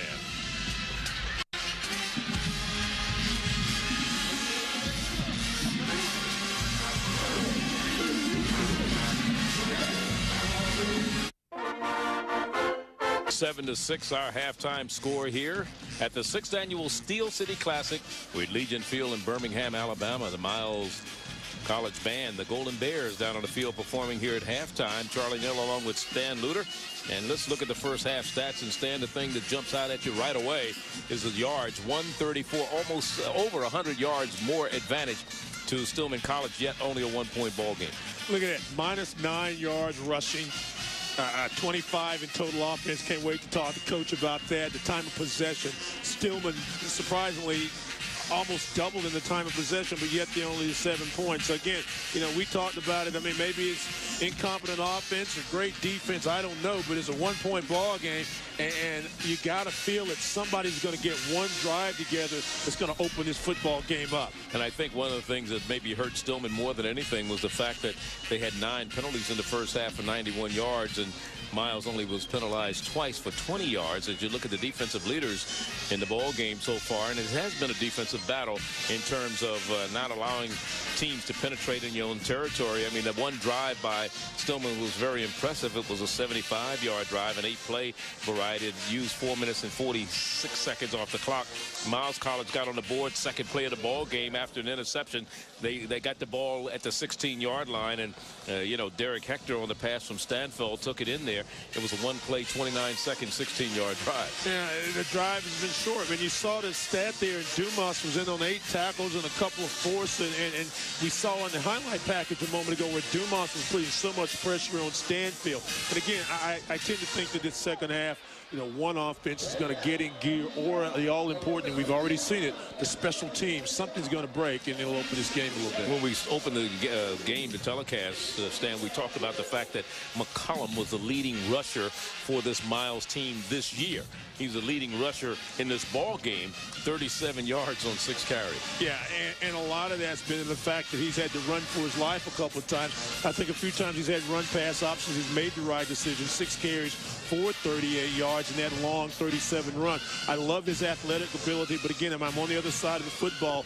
You know, my Miles College team has got to figure out a way to run the ball. You can't have only 25 yards in total offense and expect to win. And this is a team that's fighting also for first place for undefeated in the SIAC. And you know, the third down conversions is another thing that we make a lot of throughout the season. Stillman 1 of 8 in third down conversions. Miles College 0 for 7. That says it all. Yeah, you just can't win that way. Now, if you look at the passing, McCollum, both players, or both quarterbacks, I should say, have been intercepted in the ball game. McCollum has done a better job of completing passes, 8 of 13, and he's completed them to 4 different receivers, 8 of 13, 94 yards, a touchdown. Stanfield, 3 of 17, an interception, a touchdown, and he's thrown for 34 yards. And Stanfield, I think, has been under a lot of pressure, hasn't really thrown the ball effectively in motion, whereas Charles McCullough had several passes dropped where his numbers could be better. Certainly could. Wade Streeter is down on the sideline right now as we get down to the second half. And Coach Streeter, how are you doing? Charlie Neal here. And what do you say to your team in the first half in the locker room? Well, we went in and told them that we had to come back and put that first half behind us and make sure that in the second half we come out and play aggressive football and cut down on our mental mistakes. We can cut down on our mental mistakes. We got a chance to win this ball game. When you look at the rushing stats, though, and you're at -9 yards, that has to be a concern for you. Yeah, big concern. We got to be able to establish the run and open up our passing game. We can't just throw the ball every down. If you do that, they're going to load the box up on you and come at you. So we've got to establish the run, and that's what we're going to do in the second half. Coach Stan Luter here, you're talking about not being able to run the ball on there, pass the ball on every down. What did you say to Terrence Stanfield to try to settle him down? 3 of 17 passing in the first half for 34 yards. Well, he's a young quarterback. I just told him to be poised and let the game come to him and not try to rush it. And I think he's going to do that in the second half. You'll see a different quarterback. He was just hasty a little bit in the first half, and we'll make adjustments. I think, if anything, you have to be pleased with, though, is your defense. They played a very good first half ball game. Yeah, defense is coming. We've been coming all year, and this game is no different. And they'll come again in the second half, and we'll make some more adjustments on defense as well. We just got to keep playing hard-nosed football for 60 minutes. We got 30 minutes left, and we got a chance to win this ball game. All right. Missed extra point is all that separates you from this game being a tie ball game, and we'll be back second half action. Thank you, Coach Wade Streeter. Thank you, Charlie. So 7-6 is our score. As you look at this quarterback comparison, the first half, we talked about McCollum and what he was able to do. He's the leading rusher in the ball game with 38 yards and passing 94 yards, a total of 132 just by himself alone. Yeah, I mean, everybody else, of course, when you look at the passing, Thomas Walker, or rushing, Thomas Walker 8 yards, 7 yards rather. Tracy Eatman 4 yards, and Arthur Harris 1. And you look at Stanfield and you look at McCollum and a couple of drop passes, some pressure is really, and a big play is really separating the two.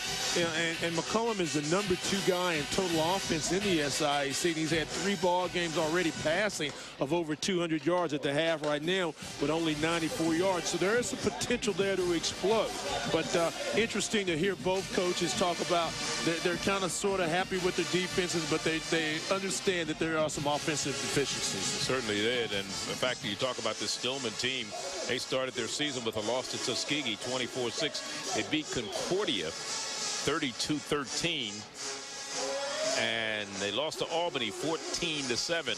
As you look at Greg Thompson, his team leading by 1, back with the second half from Birmingham in a moment. If it's played 7-6 our score here at halftime as the third quarter is about to get underway. Miles a year ago 4-7, 3-6, but won this game 13-10. And what was a torrential downpour here at Legion Field in Birmingham today. The sky started out a little cloudy and a little wet, but cleared up to be a very, very nice evening here in Birmingham. Great rivalry playing at historic Legion Field. I mean, this is what college football is all about. You got two teams that don't like each other. We talked about in the opening, so many things in common with them, and to come out here and play, this has got to be a thrill for the guys. I know it's one for me, and certainly let's hope we get some points on the board. We want some touchdowns, don't we, Charles? Oh, yes, indeed. A couple touchdowns. Well, you know, Miles has made some critical, big plays at critical times throughout the season. This is their 84th year of football, and, you know, last year they averaged 19 points a game. They gave up 19 points a game, but this year their point production is down a little bit, down to 17 points a game and giving up 21 points. As they start the second half, it'll be Stillman kicking off to Miles. It'll come down at the 13-yard line. And running up the field with it is Vernon Dozier. He has a little room and finally run out of bounds in front of the Stillman bench, just shy of the midfield stripe at the 49-yard line. So good field position, and we have a player hurt down in the middle of the field, or a little slope getting up for Stillman College. Number 28 down there is Sylvester Campbell. Another situation for Miles. I mean, right off the bat, excellent field position, right about the 50-yard line, 48, 49-yard line. Again, a short field. They've had 3 opportunities early in the ball game where they could not put points on the board. Let's see if they can come out. This guy's got to stand up. He's a freshman, I know, but hey, he's getting some ideas of what he needs to get done. Let's see if he plays a better second half. They bring Derek Hector out to the top of your screen. Shotgun. We haven't seen much of that out of Miles today. And a play action here is they try to reverse, and nothing doing that time as Moncourt was hit immediately as he got the handoff. Didn't get a chance to get on track there. Big number 98. Been there all afternoon defensively for Stillman. Tried a little counter off out of this shotgun there. See if he could go misdirection. Again, Moncourt thought he had some running room, but Brandon Johnson, he called his name a couple of times today. The big 235 senior comes up and makes the play, makes the stop. Loss of a couple on the play. It'll be 2nd and 12. Slot to the right side. Witherspoon is in the slot. Back to pass. The quarterback.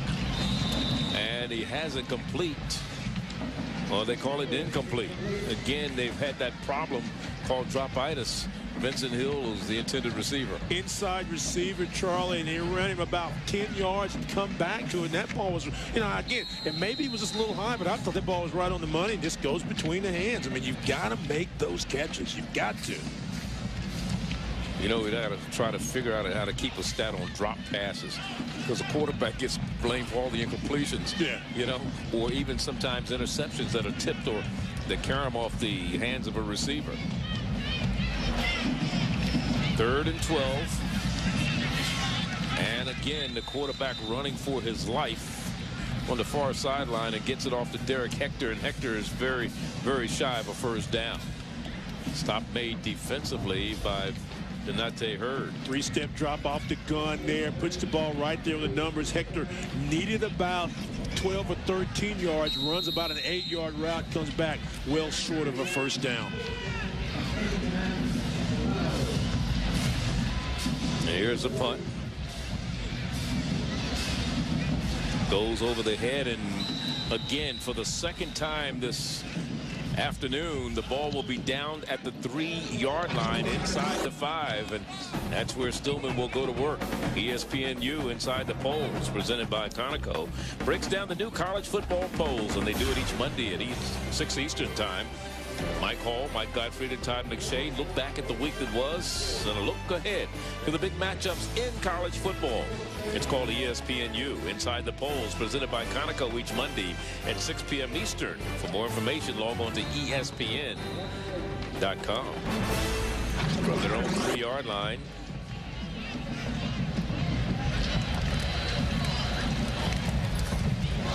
keeping the ball on the ground.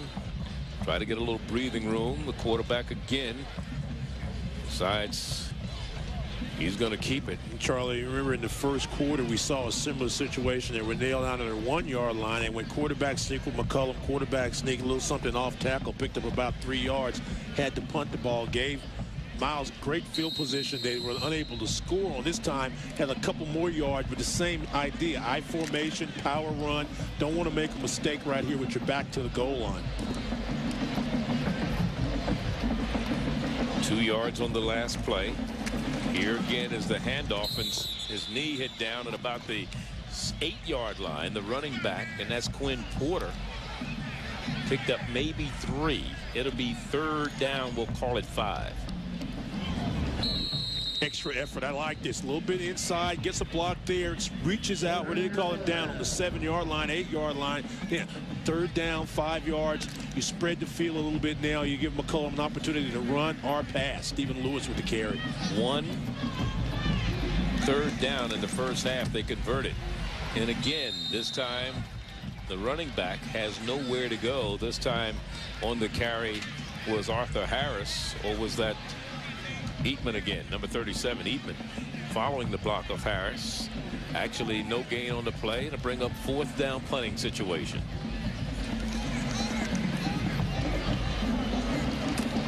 So again, the punters have been very busy for both of these squads today. Stillman's Marcus Bryant is averaging 28.8. His long of 34. If I'm Wade Streeter, I go for this. I try to make a block. Well, I'm sure they are. No everybody's return. up there. Let's go for this. Try to block this. Here they go. Low line drive kick. It takes a bounce and goes out of bounds at the 43-yard line. So great field position again for the Golden Bears of Miles. And they'll start in Stillman territory for the 5th time today.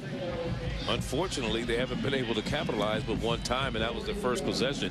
That came by way of the interception that gave them a 1st down at the 16-yard line. And on the first play, they put it in the end zone on a Stanfield 16-yard pass to Hector. And when I had a chance to talk to Coach Streeter earlier in the week, one of the things he said that this team had to learn how to do, which they didn't do last year, was finish ball games. They had 5 games where they lost by 6 points or less. This could be a game they'll sit back next week and say, wow, we had a chance to win. We had many opportunities. We didn't take advantage. Nothing doing that time on the running play, as Larry Albert was right there, number 20, to make the stop defensively. The defense of Stillman, the linebackers are probably one of their strengths. You know, Glenn, Logan, and then you see Larry Albert come in there and make the play. You got a whole host of guys that are coming in and helping bring their guys down. Again, these 2nd and 3rd long situations. See if we can get Stanfield on the outside. Maybe see if we can get him a run pass option. See if we can get the tight end over the top or something. You got to find some imagination in your offense. And he's working from center this time. And again, the running back has nowhere to go on the carry. That was Moncourt, as Irvin McGuire, number 95, was right there to make sure he didn't gain anything. A returning starter. Yeah, as a preseason All-American, this kid, Irvin McGuire, 5'11", 6 feet tall, about 275, 280. Really gets upfield, can pin his ears back and make plays. We saw that a moment ago. And he's a talking about McGuire, senior from Huntsville, Alabama, went to J.O. Johnson High. And it's 3rd down and about 14. From the shotgun, Stanfield under pressure, lets it go, incomplete. Good defense downfield by Chad Bryant, number 22. And he initially was looking for Dozier and pulled back. Dozier was covered. Then as he turned around and started making the second pass, watch this if you can. See, he's thinking there's Dozier's open there. Goes the other way to Bryant, and then all of a sudden Dozier broke open and was wide there. But again, Stanfield under so much pressure. That's the 10th and 11th time he's hit the turf today. It's a good job by the Stillman defensive backs and coverage, and then line by putting pressure. Here's the punt. It's high. Fair catch being called for. You should let that one go. You don't catch that one inside the 10. At the 7-yard line, the fair catch by Darian Clark. Not a good decision. We'll be back. Third quarter, 7-6, Stillman on top. Log on to your new online source, all things college sports, ESPNU.com. The online gateway connects you to all the college sports content from ESPN, combining the latest news with an expanded collection of new exclusive material, scores, columns, video, and audio highlights, podcasts, live streaming games, and much more. Log on to ESPNU.com today. We are college sports. First down and 10 at their own 7. Stillman College with the 1-point advantage right now. Philip Bryant, the man in motion. They get into balls. They're even trying to turn the corner. Best run they've had from scrimmage in a while, and close to a first down. And it may be a first down for the Tigers of Stillman. That was Quinn Porter actually on the carry.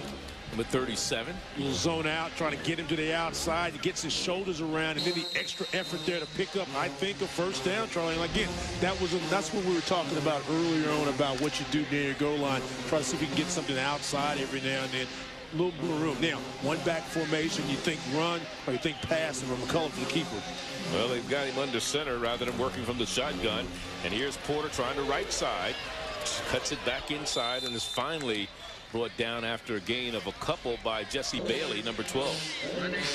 With Jesse Bailey on the first play of the ball game had the pick. It put them in position to get the touchdown. Had a couple of nice tackles again, and you got to feel like that those DBs are creeping closer and closer to the line of scrimmage. Second down and 7 after the gain of 3. As we said in the first half, Greg Thompson was concerned about the lack of production from the running game and allowed the defense to zero in on his quarterback, something they have been able to do so far this evening. They have to establish the run in order to be successful. He's back to pass on 2nd and long with plenty of time back there.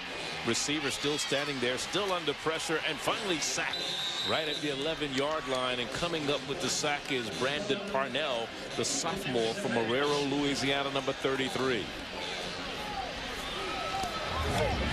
You can't find anybody. You drop, you look for your first receiver, nobody there. You look for your second. Parnell comes up there, makes a play. Nisei makes a play. Everybody there, Parnell comes in there and brings him down. Again, we've said it so many times today where the defensive backs have done a great job on the wide receivers, not allowing quarterbacks lanes to run or either to throw the football.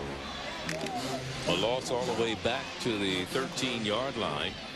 So it'll bring up 3rd and about 16. They have to get to the 31, and we get a penalty delay of game.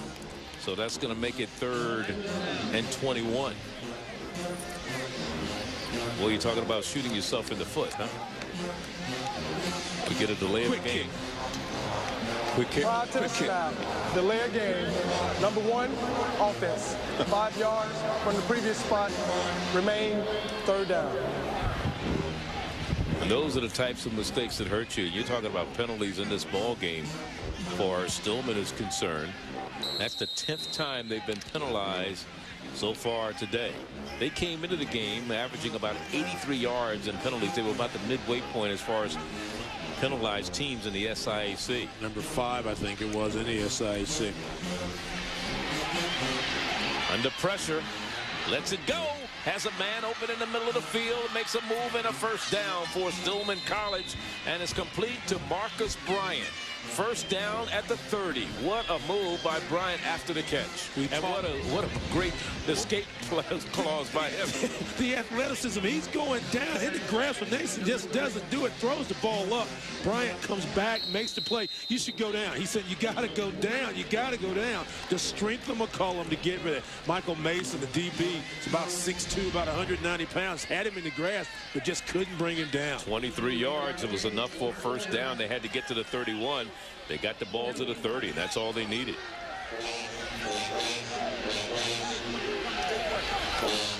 Back to pass on first down. McCollum again. This time he's going to be sacked before he can get the ball away.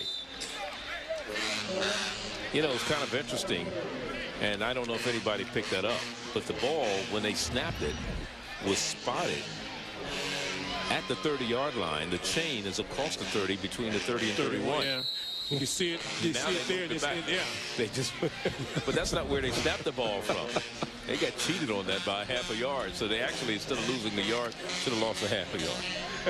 Wow, are we not technical to the point right now? Hey, in this game, you need every little bit you can get. That's it. Out of the gun again, Charlie.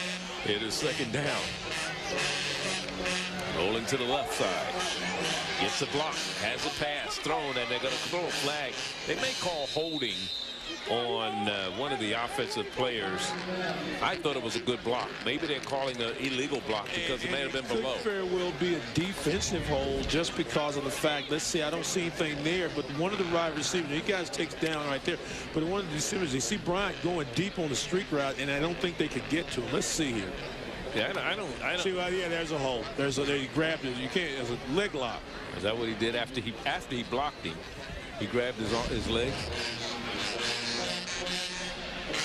That would be penalty number 11 against Stillman if this one holds up. There are multiple fouls on the play. All right. Holding, offense, number 34. Also, ineligible, lineman downfield, 77. Which one you want? Which one do you want? I'll take either one. Give me something. They're going backwards, young man. They're not going forward. They're not moving west. You're going backwards. So 34, as you look there. He had Harris there on the hold, and Bradley holding Berry. penalty. Number 34 will be accepted. The ineligible lineman downfield is declined. 10 yards from the previous spot for the offensive holding. It was awful quick to get the ineligible receiver because it was a little rollout, a little sprint rollout that time. You're kind of quick to get Bradley out there, but Bradley Berry out, but fast man. Yeah. Okay. So that moves it all the way back to the 20. So it'll be second down and 21. They have to get to the 41 for a first down.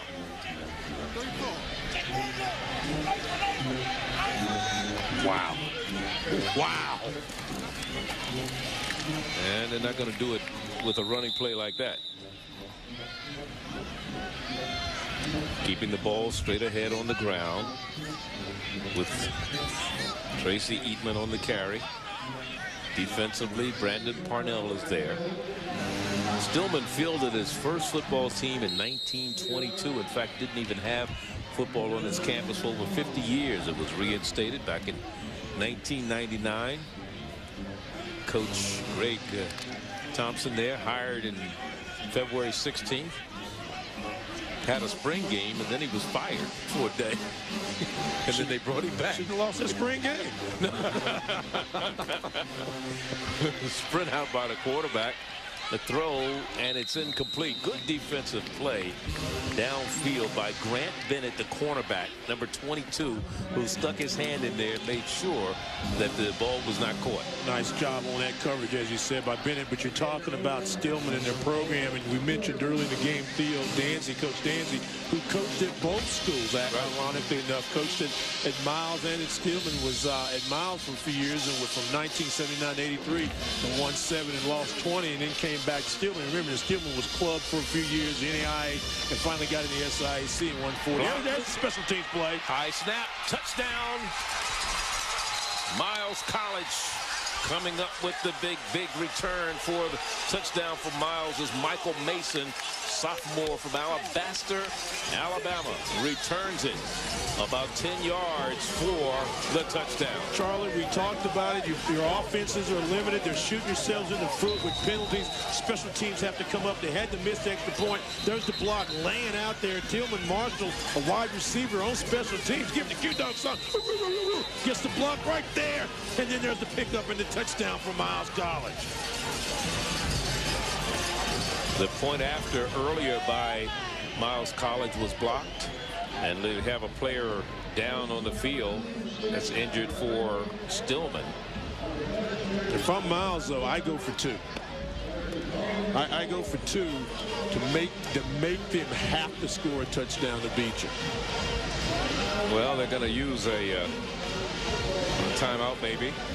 Player being helped off the field is Marcus Bryant, the punter. He had the punt block. Remember, if you should go back to the beginning of the season, Stillman had a punter by the name of Sean Reck, who was the second leading punter in the SIAC, decided he was going to transfer. He went to the University of Alabama. Not a bad place to transfer to, but he's got to sit out here. But he left them kind of high and dry. Exactly. So therefore, Marcus Bryant wound up the punter. It was a high snap, not a good snap to begin with. So Bryant had to bring it down. And by the time he did, that's the second kick he's had blocked this year. He'd be impressed, and the dude, he's done an admirable job. Going for the 2-pointer. And no. Oh, yes. Do they call it? They're calling it good. They're calling that one good. That looked like something from the game we saw the other day, a couple weeks ago. Vincent Hill came up with it. And who threw it? Was that Arthur Harris? Well, and I thought that was Harris who made the throw, but it's not. It's Mullins, the backup quarterback. No, that's Vincent Hill. I mean, Vincent Hill, I'm sorry, but he's down. He's down. Yeah, he's down, Charlie. I'm thinking the same thing. That is no way that. Oh. He was down when he let that ball go. Oh, yeah. There's no question about it. He is down. I was wondering how it could even have been a completion for a 2-point conversion. Oh, yeah. He's down. Break for Miles College. When you're playing well, you have to get a break. Miles gets the break. 14-7 lead. Unfortunately, no replay here. Johnson put a little pressure on Vincent Hill. Vincent Hill was down. He lets the ball go, and you see the receiver, number 34. There's no question he's down. I wonder if this officiating crew will be like the Pac-10 crew, get suspended. Yeah, but they did the USC game yesterday. They almost cost my Trojans that ball game. Come on now. The same crew? Yeah, no. Oh, they did the USC guys.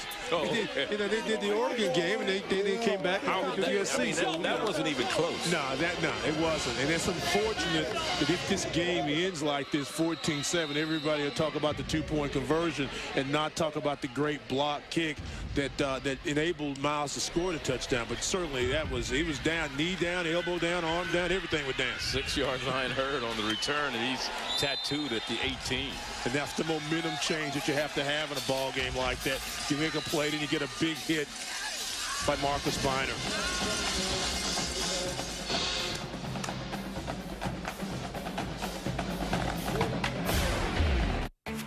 Our score here, Miles on top of Stillman College by way of a block punt, return for a touchdown, and then the non-existent 2-point conversion that was ruled good. And don't forget, Thursday night, ESPNU brings you more college football action for the Big Sky Conference. It'll be Northern Colorado taking on Weber State. College football prime time presented by Buffalo Wild Wings, Thursday at 8:30 p.m. Eastern, right here on ESPNU.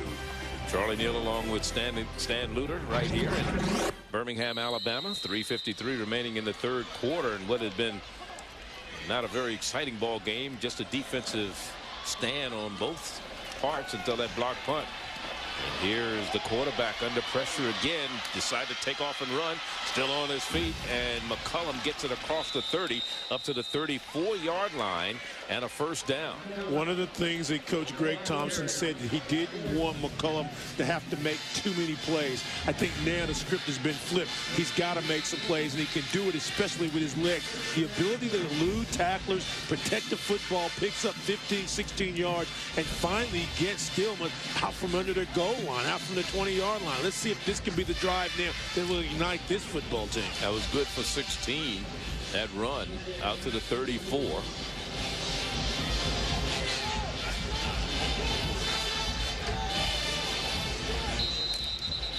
Now we got movement. We may have a false start. Let's see what we got. Prior to the snap, delay of game. Number 1, offense. 5 yards from the previous spot. Remain first down. Greg Thompson, the head coach, over saying, hey, McCollum, you've got to be aware of where this clock is, and you can't afford to take all these delay of game penalties because you keep shooting yourself in the foot every time you do that. The pass to the back, coming out of the backfield, and just running over people is Harris. And he's on his way. He needs a block. He's going to score.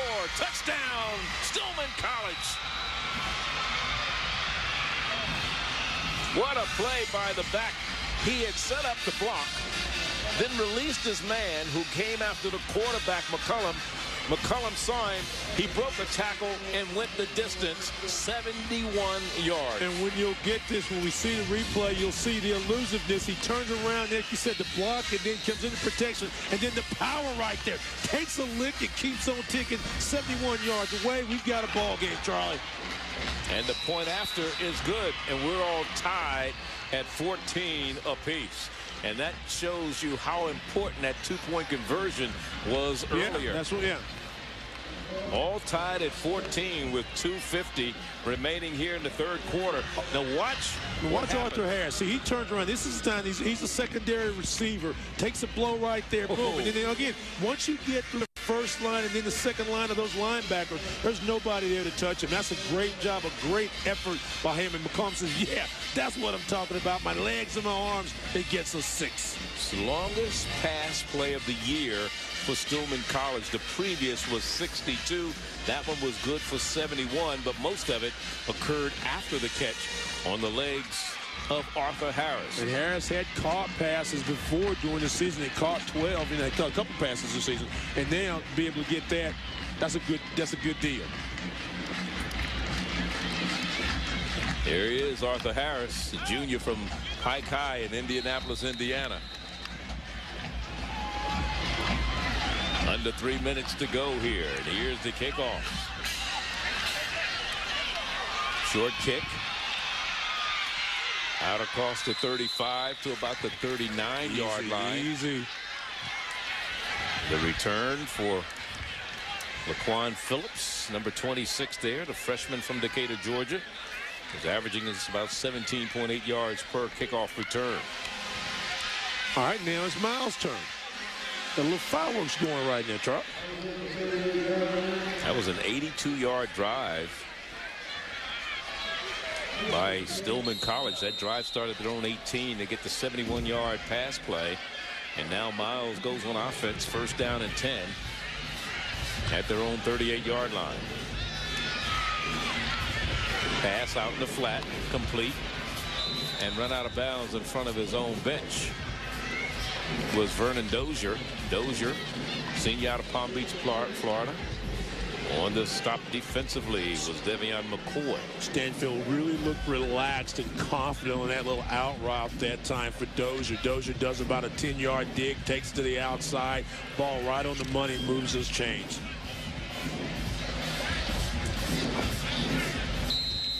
Now we're going to have a timeout. Sideline warning. Or they're going to measure, I think, maybe for the first down. That's what's happening right now. Last year, Stillman started the season 2-1, then lost 3 of the next 4 by a total of 24 points before winning their last 3.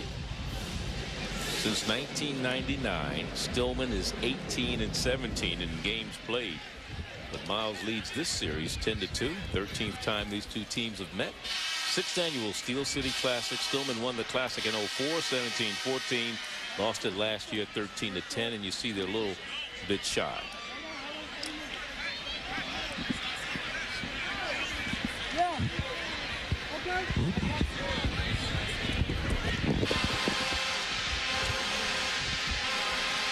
I have to call my buddy up, Dr. Moses Norman, supervisor of officials for the SIAC. Leave him alone today. Don't call him today. He gonna get some phone calls.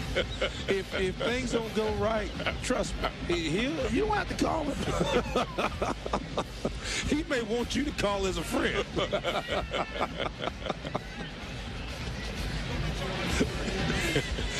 Yeah, he might. You know what I'm saying? He may come and say, "Hey man, how you doing?" Let me say, don't call. Let me tell you what I saw. All tied at 14 here.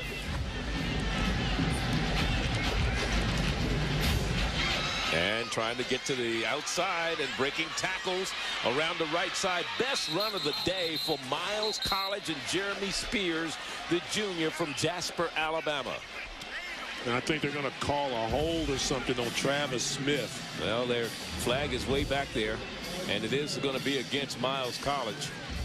You can see somebody going to run, holding, 78 offense, 10-yard penalty from the previous spot, replay, second down. Yeah, I'm going to have you down on the field with the striped shirt. That was pretty good. You saw that. I'm watching the game. I'm watching the ball game, you know. Well, remember we started this whole thing, and here's the storyline. Bailey Miles with for Miles with an interception that led to a 15-yard touchdown pass. Marshall from Miles blocked the punt, returned it for a touchdown. Harris for Stillman, a 71-yard touchdown reception. There you see the yards for the two teams. Stillman, though, again driven back, and it is first down and 10. Make it second down and 10. And a pass is complete on the far sideline, and it's good enough for a first down. And on the reception, got the old quarterback, LeBeau. Yeah, LeBeau. That's a dangerous pass, though, Charles. You see how long that ball stayed in the air? That's something, if you're a cornerback, you remember, and watch that step stand there, goes across the hash, across the numbers. That ball, you got to have a strong arm and get that there with a zip. LeBeau was the quarterback last year, has come in and thrown a pass or two this year, makes the catch. In fact, he was listed on the depth chart as the #2 quarterback, Darryl LeBeau. Junior out of Birmingham, Alabama, transferred from North Carolina State. Had 4 receptions coming into the game. He's caught a couple here tonight. Last year as a wide receiver had 24 receptions. That is Darryl LeBeau. Right now, though, a loss of a yard on that running play. It's good to have a guy like LeBeau in as a second quarterback, because you can put him in a slot or something, use him as a reverse guy, throw a pass or something. A lot of things you can do with that backup quarterback that also plays as a wide receiver. Moncour is the lone setback in the backfield with the quarterback Stanfeld. Here's the option to Moncour. Moncour trying to turn the corner, and he is not going to turn the corner, because big number 98 made sure that Brandon Johnson. First time we've Also seen an option out of him today. And you see Brandon Johnson and Dumas do a great job of reading that. There's a fake handoff, and then boom, they just run right down the line, making pitches, and then they collect. Oh my God, collect on Moncour. Third quarter coming to an end. 45 seconds remaining. This will make it 3rd and about 14 now for Miles College. We're all tied at 14.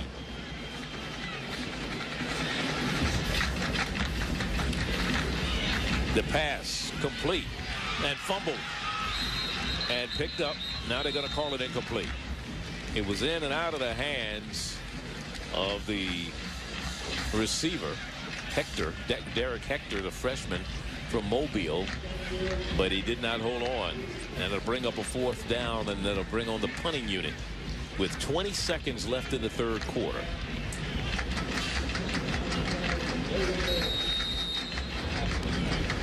Watch the quarterback, Stanfield. He's been getting hit like this all game. He avoided it. No, gave a little love tap at the end.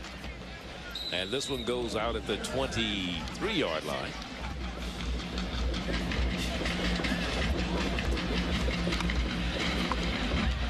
That's really interesting. He avoided it the first time. He kind of relaxed. And the Dumas said, just want to let you know I'm still here. Bam. Yeah. Oh, yeah. We don't want you to forget that. I don't think we're forgetting about you today. As you look at Greg Thompson talking over things with Charles McCullum, preseason second team all SIAC. Last year he was ranked fifth in the conference in passing, fourth in total offense. Now, did someone call a timeout, or are they going to let the clock run to end the quarter? I'm not sure what's going on here. They probably are not going to. They're probably not going to run the. Well, the clock is going to start once the ball is put in play. But the teams have got to get on the field. They'll give the signal, boom, and once they get to the line of scrimmage, they'll put the ball in play. Now they started the clock. So they're out there. New timing rules. Now they're going to run a play, or are they just going to let the clock run down? I would. I let it run down. It does, and that's the end of the third quarter here. All tied at 14 in Birmingham in the 6th edition of the Steel City Classic. It was a 7-6 ball game at the half, and we're all knotted at 14.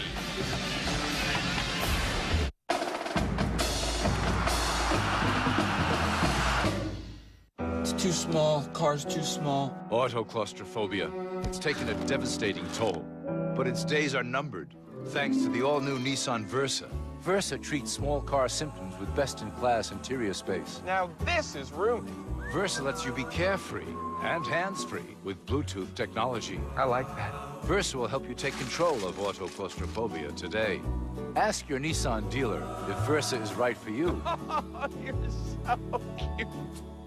Why you always get the front seat? Because I have a higher education. What do you I mean? took honors classes. In high school. Hey, it's Bobby Bowden. I'm gonna touch him. Now would be a good time to have accident forgiveness. I'm still gonna touch him.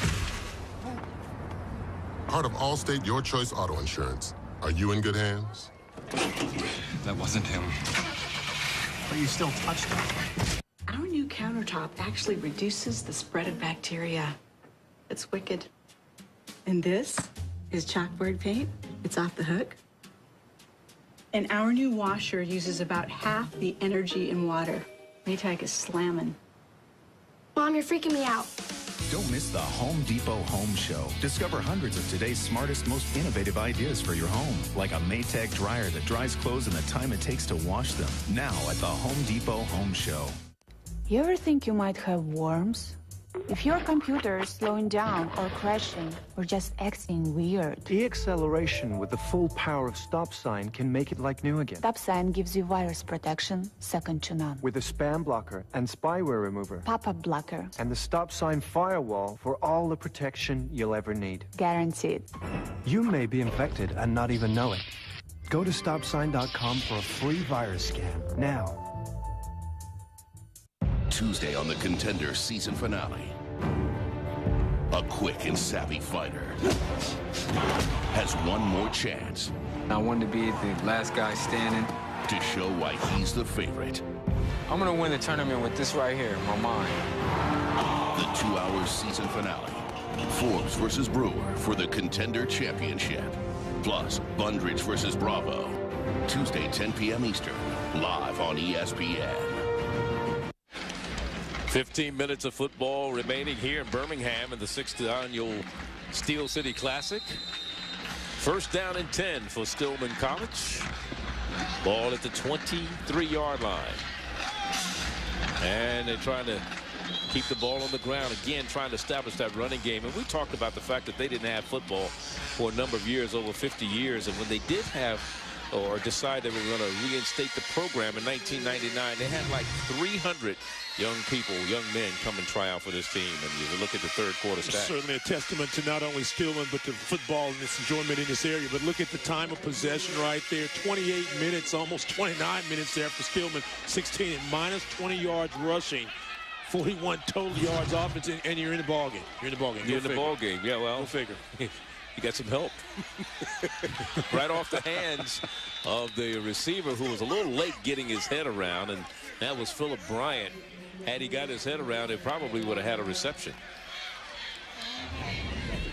Well, if he does get his head around, watch the defensive back of Miles come up there and going to make the play. If he gets it, he's getting ready to be greedy and realize, come on, man, catch the ball. And that's a good thing, bad thing. If you're a quarterback, you know, sometimes you got to take the onus on yourself, but you also want to get your guys fired up. Say, hey, we got to make a play. This is the time to do it. Charles McCollum, the quarterback. He's been the man of record.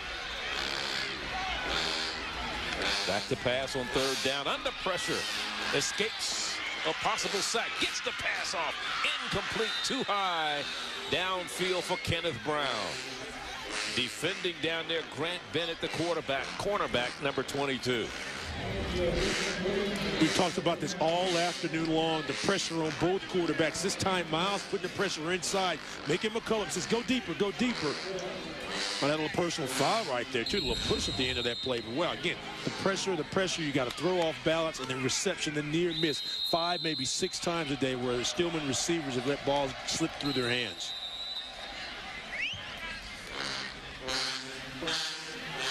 And now timeout's being called. First timeout used. Stillman has used a timeout here in the fourth quarter. Greg Thompson cannot be very happy with the chain of events that have taken place. And we'll take a timeout with 14:11 to go. McCollum, 10 of 16 so far, a pair of touchdowns. It's all tied.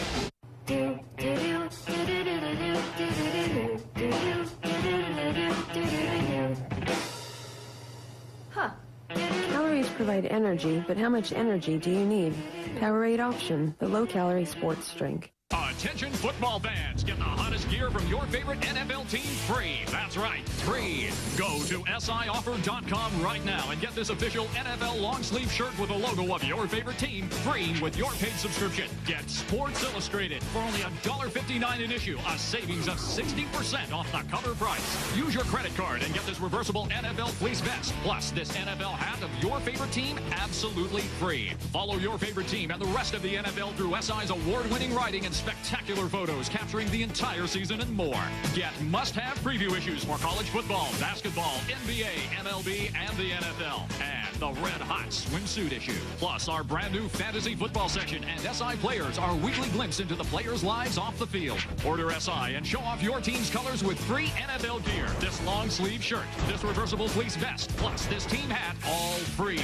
Go to sioffer.com or call 1-800-346-4400.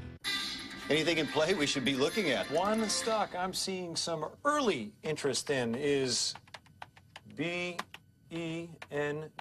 trading at 16.18, 19% retracement from a recent high of 20. Looks like we've just completed the second leg of a bullish ABC up pattern. Only Power E-Trade Pro gives you upgraded charting, trailing stops, and bracketed orders, all for $6.99 to $9.99 per trade, so you can be ahead of the curve. That's the way I see it. Back to you. Sunday, it's all about the pigskin and laundry. But Sunday's also one day till Falcons Saints on Monday Night Football. One day till the Saints head home to the Superdome to face the Falcons at 8:30. All tied at 14. Stillman getting ready to punt. They have 215 more yards than Miles College. And for Marcus Bryan, who will be punting it away, this will be the 8th time today that he has punted the ball. He'll be punting to Vernon Dozier, who's returned 2 so far. The longest being a 17-yarder. Here they come. They may have gotten a piece of it. Now they gets it to go out of bounds at about the 48-yard line, and that's where Miles College will go to work. First down and 10, all tied at 14. Let's revisit Miles' keys to the game and see how they've panned out so far. Okay, ball control. Yes, they have. They've controlled the ball a little bit, but not a lot because, again, they've had opportunities to score. They haven't done it. Start and finish. This is an omen if you're a Miles fan. They've scored no points in the first quarter. They did today, but no points this entire season in the fourth quarter. Something's got to give if you're a Miles fan today. Let's look at their defense, though. They played very tough, even with their backs against the wall and down. They've been all over the football in the first possession of the game. Bailey makes a play that the special teams can win games for you. There's the block. They eventually score off that. Those have been the highlights, really, for Miles. And they keep the ball on the ground on first down and 10. And they actually lose yards all the way back to the 45, about a 3-yard loss on the play. And again, that defense of Stillman is not too shabby either, as you see Irvin McGuire coming through there to make the stop defensively. If you were to talk to the coach and say, hey, at the beginning of the fourth quarter, a team would have 41 yards total offense, he'd be up by what, 5-6 touchdowns maybe? Yeah. This guy's had a good game right here. Especially if you had 215 more yards. Yeah. Or 50 more yards than the other team. 20 more yards. 1 more yard. Had a good look at Dumas today. He's had a really solid game, 11 tackles so far. It is second down and 13. Back to pass. Stanfeld has a complete near sideline, breaking a tackle, going down the sideline and stepping out of bounds. I didn't know if the official was going to see that one. They missed a couple things here tonight, but they did catch that one. He did step out of bounds right at about the 33, 34-yard line. Stanfield under pressure, looks to his right, goes back to his left. There's a good job of Dozier trying to get open, find somebody. Let's see if he steps out of bounds here. Yep. Right there. Got that one. We get on the officials because we can. That's right. Because they make a mistake. Well, that's true. That's true. I say because I care, but you know. 33-yard line. First and 10. Miles College on the move right now. Stanfield lets it go, man, in the end zone. Defender fell down. Touchdown. Touchdown, Miles College. The defender fell down, and the completion to Dozier. The defender that fell down, I believe it was number 18 for Stillman. And that's wow, Charlie, Arden. We talked about Stanfield being a little more patient and feeling confident. His time he stays in there for the very end, takes a whack. Wow, does he take a hit by Chandler Blakely. But again, gets rid of the ball and then watch the defender fall down right there. And a great concentration by Vernon Dozier to catch the ball, concentrate, thank the man for the touchdown, and then let's give him 6. 52-yard pass. This is important. Stanfield. This is big. This is a point after. Let's see if Miles can convert with Justin Madison. He kicks it up, and it is good. 21-14 with 12:38 to go. It was a 3-play, 52-yard drive. The pass, 33 yards. And there's Mr. Dozier on the receiving end. Yeah, I have a little attitude, but I've earned it. I've put in the hours. I practice every day. I've learned from the best, and I have no doubt that I can play at the highest level. Right now, I'm guessing I'll end up in either Chicago or New Orleans. Most good jazz musicians do. There are over 360,000 NCAA student athletes, and just about all of us are going pro in something other than sports.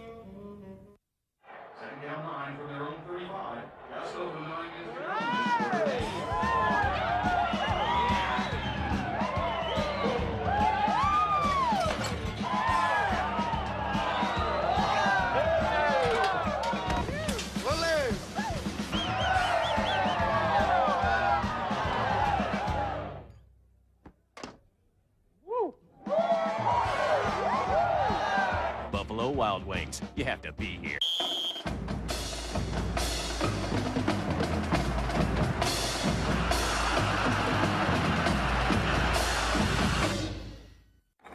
I watched this great movie last night. I said I've got stars from DirecTV. Just imagine watching the biggest movies. I'm talking blockbusters here. Yeah, all with stars from DirecTV. That's how I watch my movies. The very best movies, and they're all commercial free. Life is good. High five. Or not. Upgrade to the Star Super Pack and get a $25 rebate. Call and order today.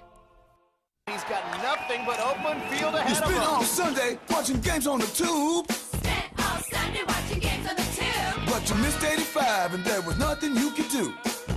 Nothing for you to do. So here's a suggestion from a real good friend. You can check out the games on the NFLN. NFL Replay. The 4 best games from Sunday, replayed on NFL Network Tuesday and Wednesday nights. NFL Replay. On the NFL Network.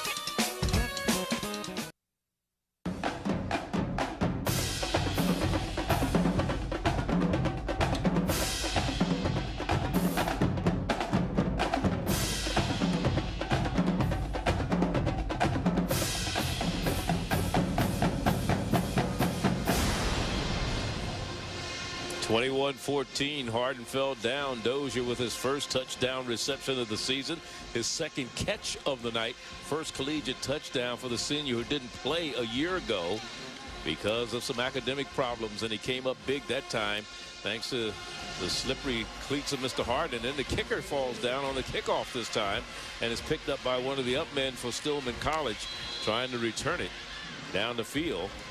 I believe that was J.M. Jones on the return, number 47. There you look at Wade Streeter. First 10 possessions, 40 plays, 41 yards. Last possession, that one possession, 3 plays, they went 52 yards. They had more yards on that last possession than they've had through 3 quarters of this ball game. But like you said, you make the plays when you need have to. That's right. That's all that matters, right? So now the onus goes final back score. Yeah, right. That's the number that we care about.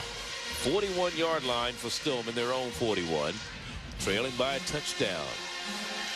Here in the fourth quarter, plenty of time, wide open down the sideline, out of bounds, just couldn't get it. He squeezed at Sharman, and the receiver for Stillman College wide open down the sideline.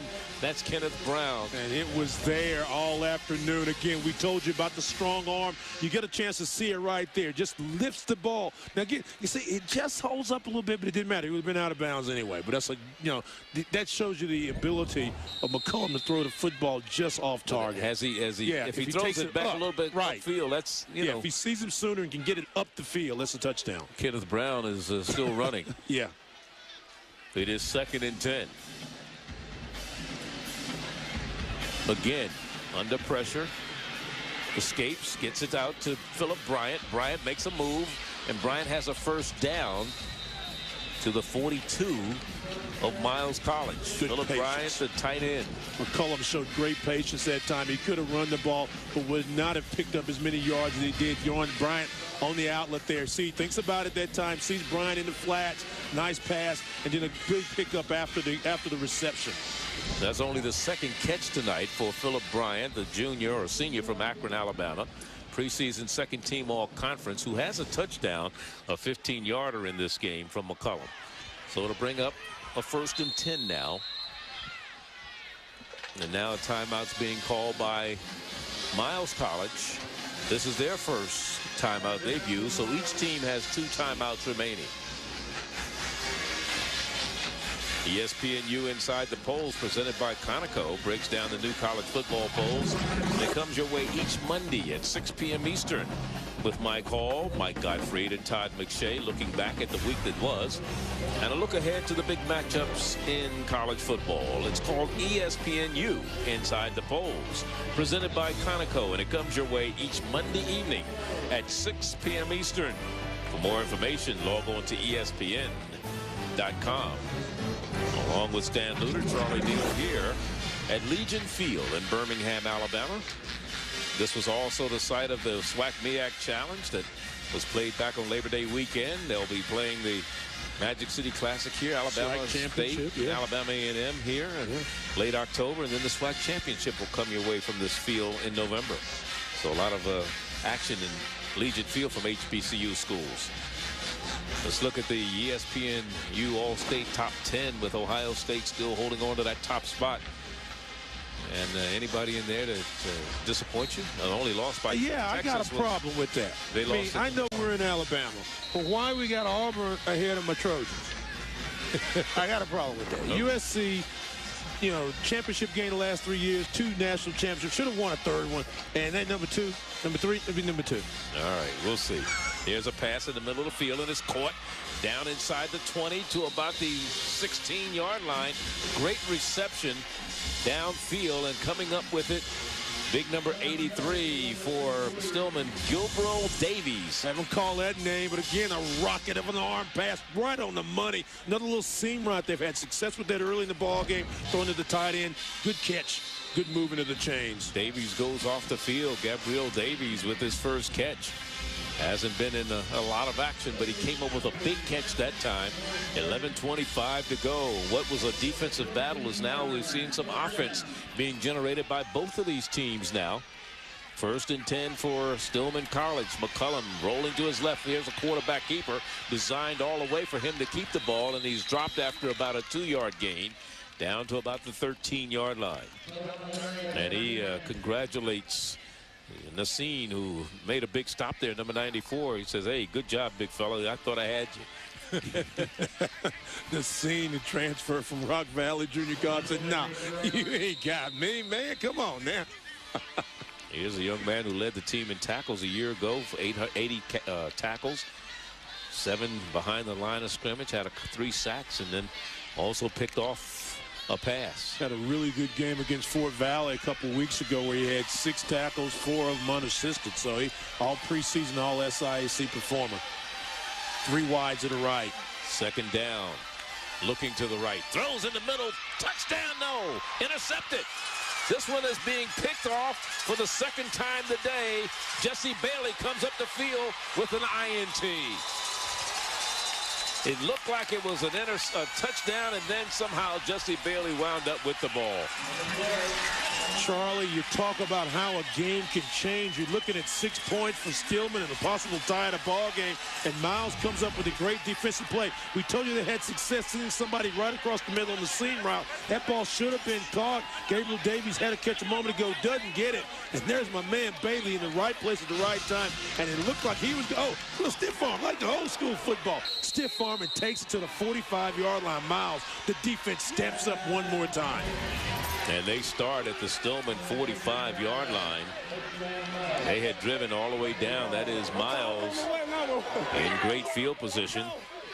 And they're going to try to keep it on the ground and run off the right side this time. And carrying the ball that time is Spears, Jeremy Spears, number 28. Jesse Bailey's a kid that 2 seasons ago was one of the leaders in the SIAC in the country, had 7 interceptions, had a career 10 coming into the day, and has had 2 big timely picks this afternoon. He certainly has. He has one earlier that led to the first touchdown of the night. And if you're Miles, you don't want to make a mistake, but you don't want to be too conservative. A lot of time ago, we saw how explosive Stillman could be. They should have scored on that possession, didn't do it. Miles has got to keep the chains moving, keep the clock turning. With a 7-point advantage and 9 minutes to go, Greg Thompson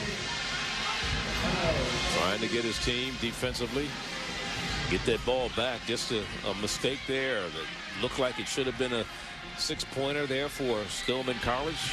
Maybe tie this ball game up. Turned out to be an interception. Here's a pass, and a flag is going to be thrown. Let's see if we have an ineligible downfield or a hold. This one was thrown by the line judge. As quick as it was thrown, Charlie, I tend to think it might have been a hold on Miles.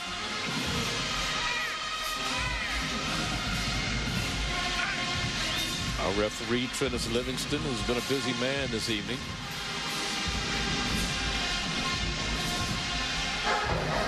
During the play, there was a shot block by the offense. 74-22. 15 yards from the previous spot. Replay, 3rd down. LaShawn Autumn, and let's see if we can see that he engages. See, that you can't engage. That's an offensive player getting one guy. Basically, it's a high and a low. So you had Bailey that got him to the top, and I think that Bennett hit him at the bottom, hit the lineman there. And again, another rule in to protect the lineman, especially those knees. So no question. 15 yards back. So it'll bring up a third down. Third and about 20. Charlie, you see where the rules now are in effect. Once the ball was put in play after the penalty and pass, the clock wouldn't have started. Now the clock starts. You've got to know how to milk the clock if you're Miles.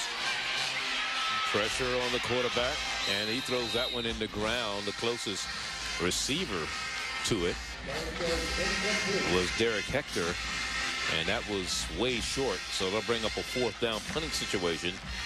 So they were unable to capitalize on the interception. And Stillman will get the ball back. You know what is ironic, before that last drive in the second half, they started on their own 49, punted from their own 48. The Stillman 43 punted from the Stillman 47. Their own 39 punted from their own 46. I mean, they were going backward before that play, and now we got a muff of a punt. And let's see what happens. Fortunately, Stillman has gets it back. Remember, there's no halo rule anymore in college football, but you have to allow the guy the opportunity to catch the ball. Then you can do whatever you need to do. Stillman's going to get this ball. Right at about the 24-yard line. This is their sixth possession of the second half. They punted 3 times, had a touchdown, and threw an interception. 8:03, the time remaining, 21-14, Miles. If it's played on a campus, it's on ESPNU. Over the shoulder goal! Wow! The best college sports action all year long. Wisconsin wins! Oregon State wins a national championship! Here's what's playing tomorrow night. At 6, we take you inside the latest football polls. At 7, the Northwestern D looks to stop the offensive attack of the Nevada Wolfpack. ESPNU, always in season. 點俾佢遠方嘅一位朋友樂意收聽。我等着你回來，還不回來，來來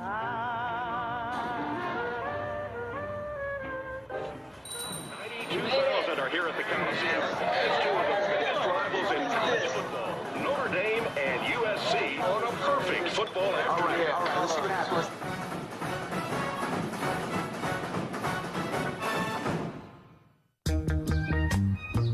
No curb appeal.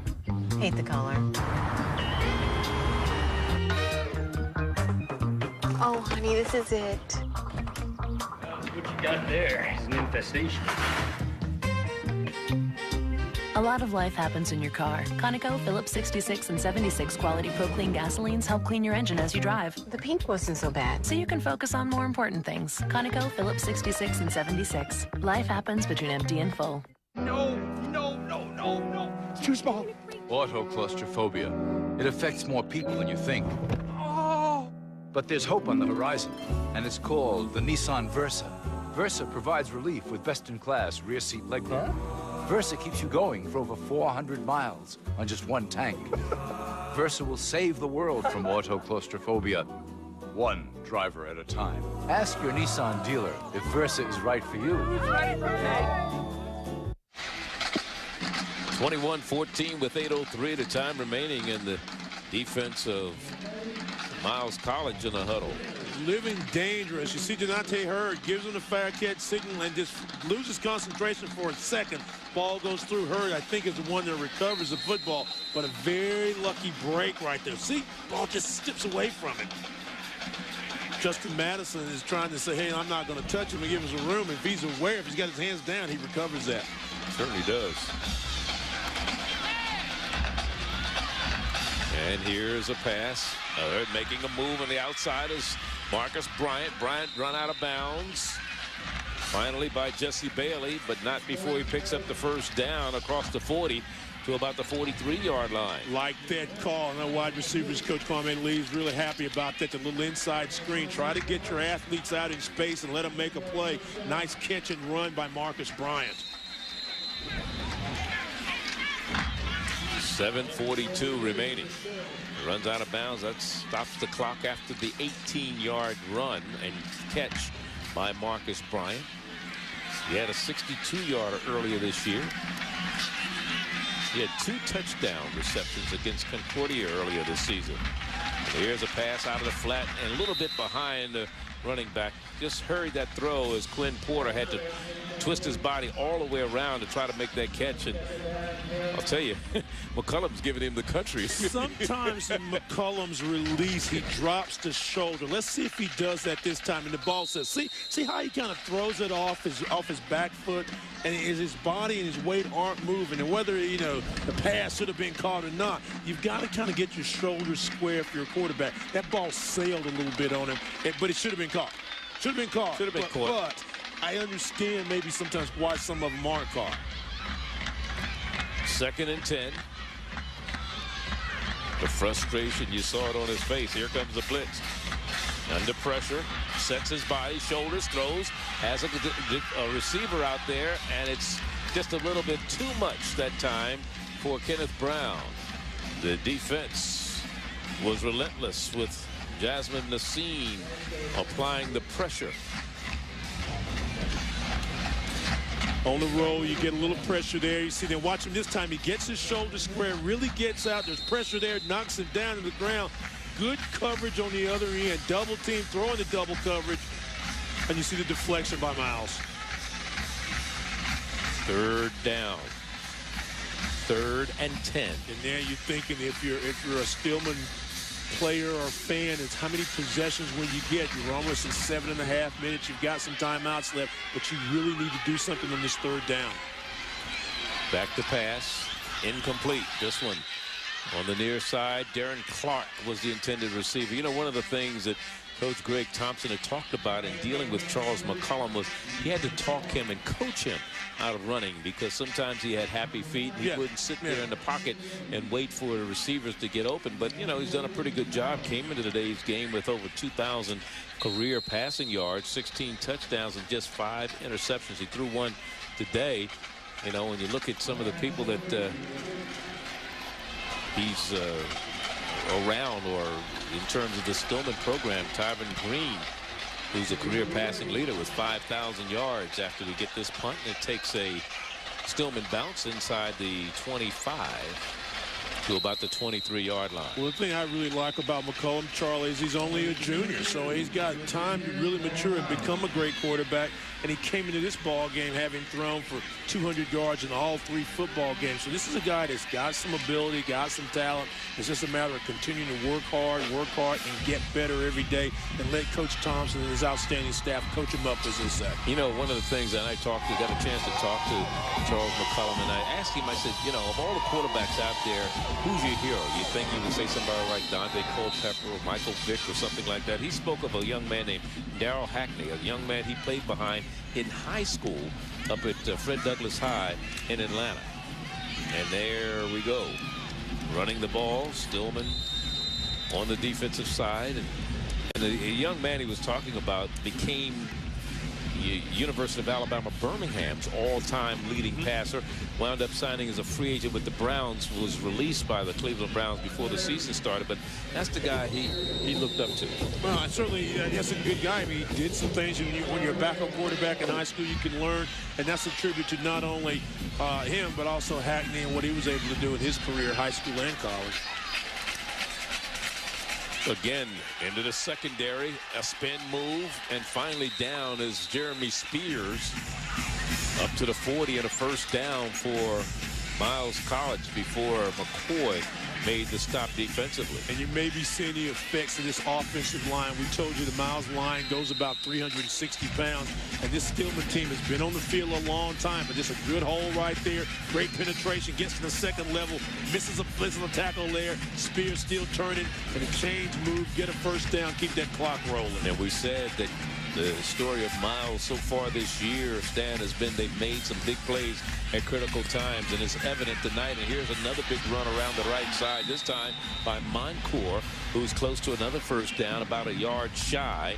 And it'll be 2nd down and 1. They're sensitive. Again, we talked about this early in the ball game, the ability to close football games. Last year, left a very bitter taste in the mouth, losing so many close games. Avoids a tackler there. Moncur takes it to the outside a little bit, then stays in bounds and gets him at the top. I don't think that was a face message. I'm going to give him the benefit of the doubt that time. I think he got him around the shoulder. Charlie. I do believe he did. Why'd you say that? Because I knew you were getting ready to say it was a face mask. I know you well enough to know that that's what you're getting ready to do. So therefore, I said, hey, I think it was a shoulder. I may be wrong here. Well, they didn't call it, so it doesn't matter. That's right. Bouncing to the outside as Spears trying to get to the first down marker, and he does. Spears gets easy now, easy, fellas. Jeremy Spears from Jasper, Alabama, went to Walker High. Last year was a backup to Taurus Carr, had 111 yards and a touchdown, was ranked right now the #9 rusher in the SIAC with 120 yards coming in. And the way the first half was going, it looked like he was going to be at minus 100 yards with this game ended. Then the defense has got to step up for Stillman. But Kareem Gully, you saw a minute ago, number 70, pulling Spears out of that fray, goes about 330, and Autumn goes about 330, and they're going to run over that right side, you tend to think. Defense had only given up 3 rushing touchdowns this year for Stillman College, only 2 by way of the air. They've given up 2 passing touchdowns today. Actually, when you look at the offense of Miles College, if you really want to be honest about it, they had one drive where they started at the 16 of Stillman and scored. They only had 1 sustained drive, and that was 52 yards. That's the longest offensive drive they've had today. And you know, the other one was a block punt that was returned for a touchdown, so that accounted for the 21 points. But I think today, if they come back and win this football game, it's a testament to showing that if your defense can keep you in a ball game and your offense can make a play or two, and your special teams, you have all 3, you got a chance to win. If they win this game, they're 3-0 in the SIAC. 84th year of football at Miles College, and they keep the ball on the ground, trying to turn the corner, going to the left side. And again, on the carry was Moncur. We have a penalty flag down, holding, and that's going to be against Miles. You're going to have to get 3 or 4 mate tags after this to wash all this laundry. I'm telling you what, I think, what was it? Stillman was like 125 yards in penalties last week. During the run, holding, 74. Offense, 10-yard penalty from the previous spot. Replay, first down. From their own 45-yard line is where they'll start this time after the 10-yard penalty. And it'll make it 1st and 20 now. 74, you see them there. The offensive lineman, that's Rashawn Ottman. Transfer from Copia Lincoln Community College. He's from Brookhaven, Mississippi. And this man needs a lot right now. He's big. He needs a turnover. Yes, sir. Greg Thompson. First year. And he's got to start thinking also about when he wants to use his timeouts, as we're almost at 3:45. And he has 2 remaining. In fact, both teams with 2 timeouts left. This time Stanfeld will work from the shotgun. Whoa, nothing doing that time as the running back hit immediately by McGuire. Irvin McGuire, who's played one whale of a ball game on the defensive side of the line tonight.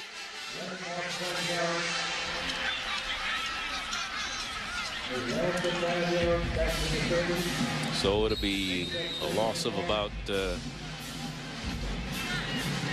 5 on the play. You got to be real excited if you're a Stillman fan. And whether they win this ball game or not, you get a chance to look at McGuire. Good defense right here. Just gets in about the 5th time a day when they've had great plays, tackles for loss. But McGuire comes in, makes that play. We told you earlier, was a preseason All-American. And he came in with 23 career tackles for loss. And you see one of the reasons why he's a preseason All-American. Well, Miles decides to call the timeout with under 3 minutes to go.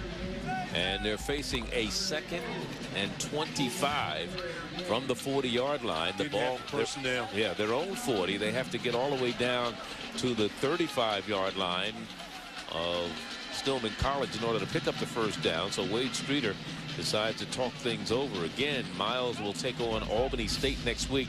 They were the preseason pick to be the 3-time defending champs for the SIAC. I mean, That's a team that's been a perennial powerhouse for many, many years. And we're going to find out a little bit more about what they're made of now over the next couple of weeks. I mean, when they've got, they got Albany State to play, then they've got to still play Lane, and Lane's 5-0. They go to Lane to do that. Kentucky State don't go to sleep on them, and then we've got them against Morehouse, in November. So I mean, there's still some work to do, but I think if Coach Streeter can hold on for 253, he'd rather be 3-0 in the conference in the SIC than 0-3. Well, you look at this conference in the SIC. They've been very productive, especially putting players at the next level. 9 players right now from the SIC in the National Football League. 4 from Tuskegee, 3 from Fort Valley. And here's Stanfield on the drop, and the pass goes incomplete. Gotta wonder why you want to take a timeout and then throw the football on second down to stop the clock. I mean, that's just, that's just one of the things. Yeah, it's kind of counterproductive late in the ball game. And I was talking about Stillman a moment ago, Charlie. You got to be excited. I mean, it's a relatively new program. It's their second full season in SIAC competition. We had them in the championship game last year that they won their first SIAC championship. They've got only 15 seniors on this club. So they're a team that, you may not have heard about a lot now, but in the future, they're going to be one of those teams that I think are going to definitely knock on the SIAC championship door. 3rd and 25. Miles College. Fumble. And the quarterback was able to fall on it and pick it up and avert a disaster. That was a turnover that Coach Greg Thompson was looking for. As you look at Stanfield having problems. Pulled out too quick. Fortunately for them, another ball that bounces the right way. Just go down to one knee. And this clock's going to run down. It'll be about 2 minutes if you're smart. You don't want to kick this ball to about 2 minutes or so under the clock. Well, kick it to something. And it goes out of bounds. Clock management. We always talk about it a lot in basketball. Understanding the concept of time and score. The same thing holds true in football. They have to go 75 yards. That is Stillman College, in order to possibly tie this game up with 2:11 to go. Actually, they should have only 2 timeouts left. That is Stillman. Miles, I believe, is down to 1. There's Coach Thompson sending his quarterback in, McCullum.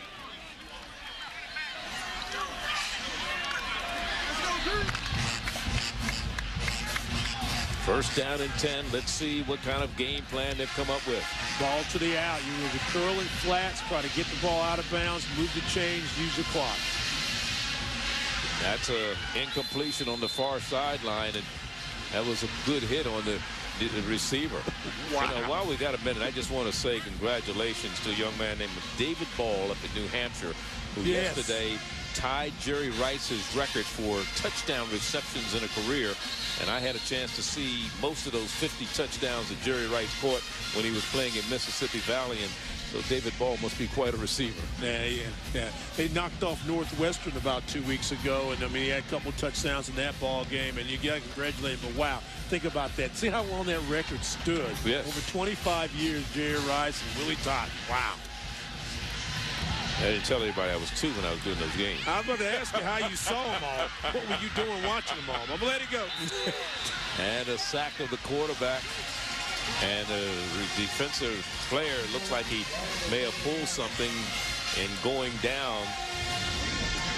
Here it is. That's Jermaine Henderson that we're going to see come off the field. But again, pressure. We've seen it all afternoon long by the front 4 by Miles. Henderson along with Chris Bostock. Biggest 3rd down play of the ball game, and now timeout being called by Stillman College with 1:12 to go. 1:12 to go. We were talking about the NFL players that the SIC has managed to put to, or the SIC has put in the National Football League. You look at Anthony Mitchell from Tuskegee, 8th year with the Cincinnati Bengals, who had a big win today over Pittsburgh, and Drayton Florence with the San Diego Chargers in his 4th year.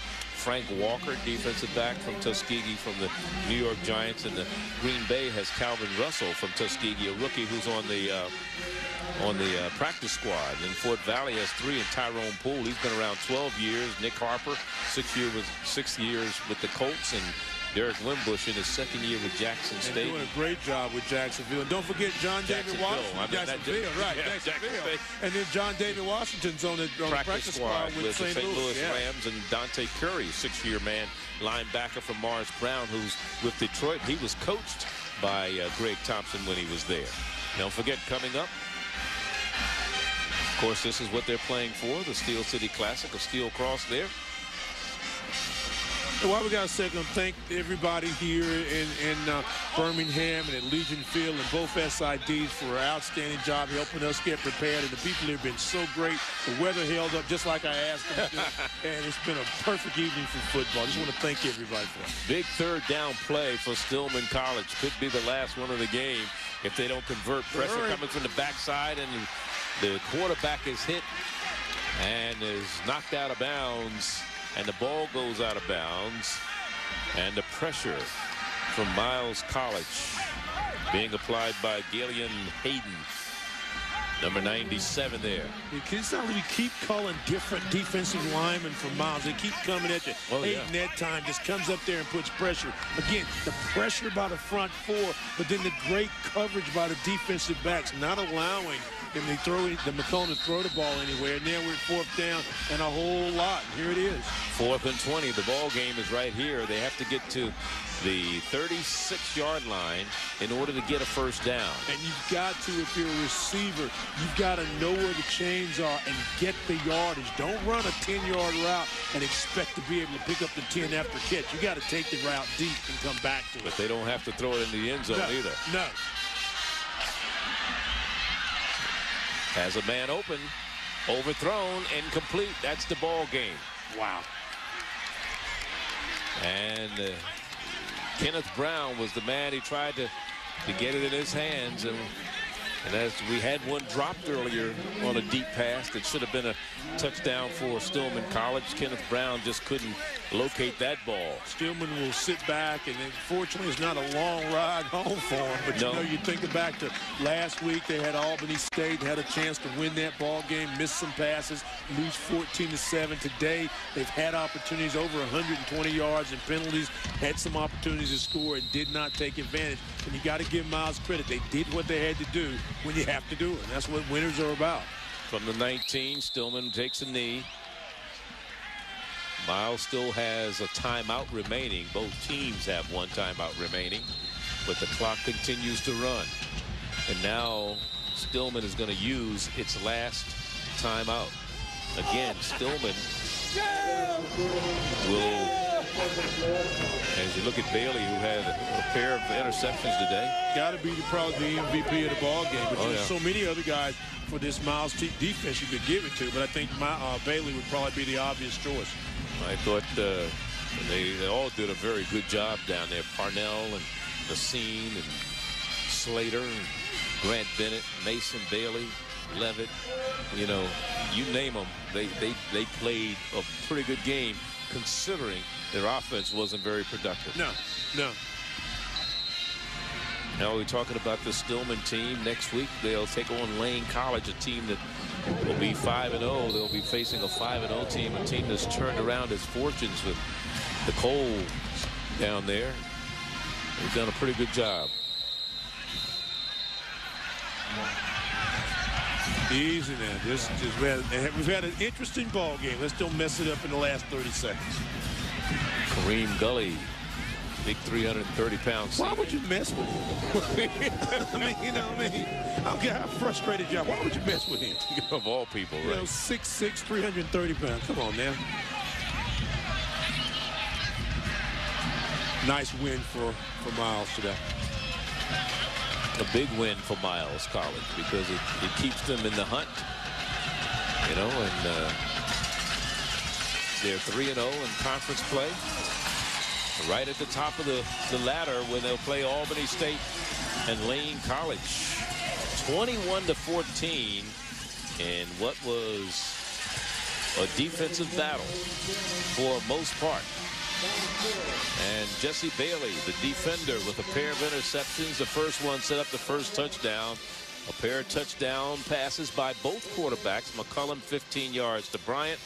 That's Philip Bryant on the 71-yard pass also to his fullback coming out of the backfield. And that fullback coming out of the backfield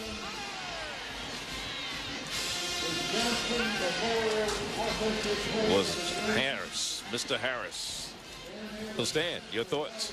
Well, it was a great defensive battle. You made some big plays when you had to. Congratulations to Stillman. They had an opportunity. And for Miles, a great job. Look forward to seeing him in a couple of months. That's it from Legion Field, Birmingham, Alabama. Our final score, 21-14. And Miles College increases this record to 3-0 in the SIAC. Don't forget, coming up next, Ohio State and Penn State football. For more information, log on to ESPNU.com. We are College Sports. Thanks for watching this 6th annual Steel City Classic. For Stan Luter and our entire ESPNU crew, Charlie Neal saying so long from Birmingham. The following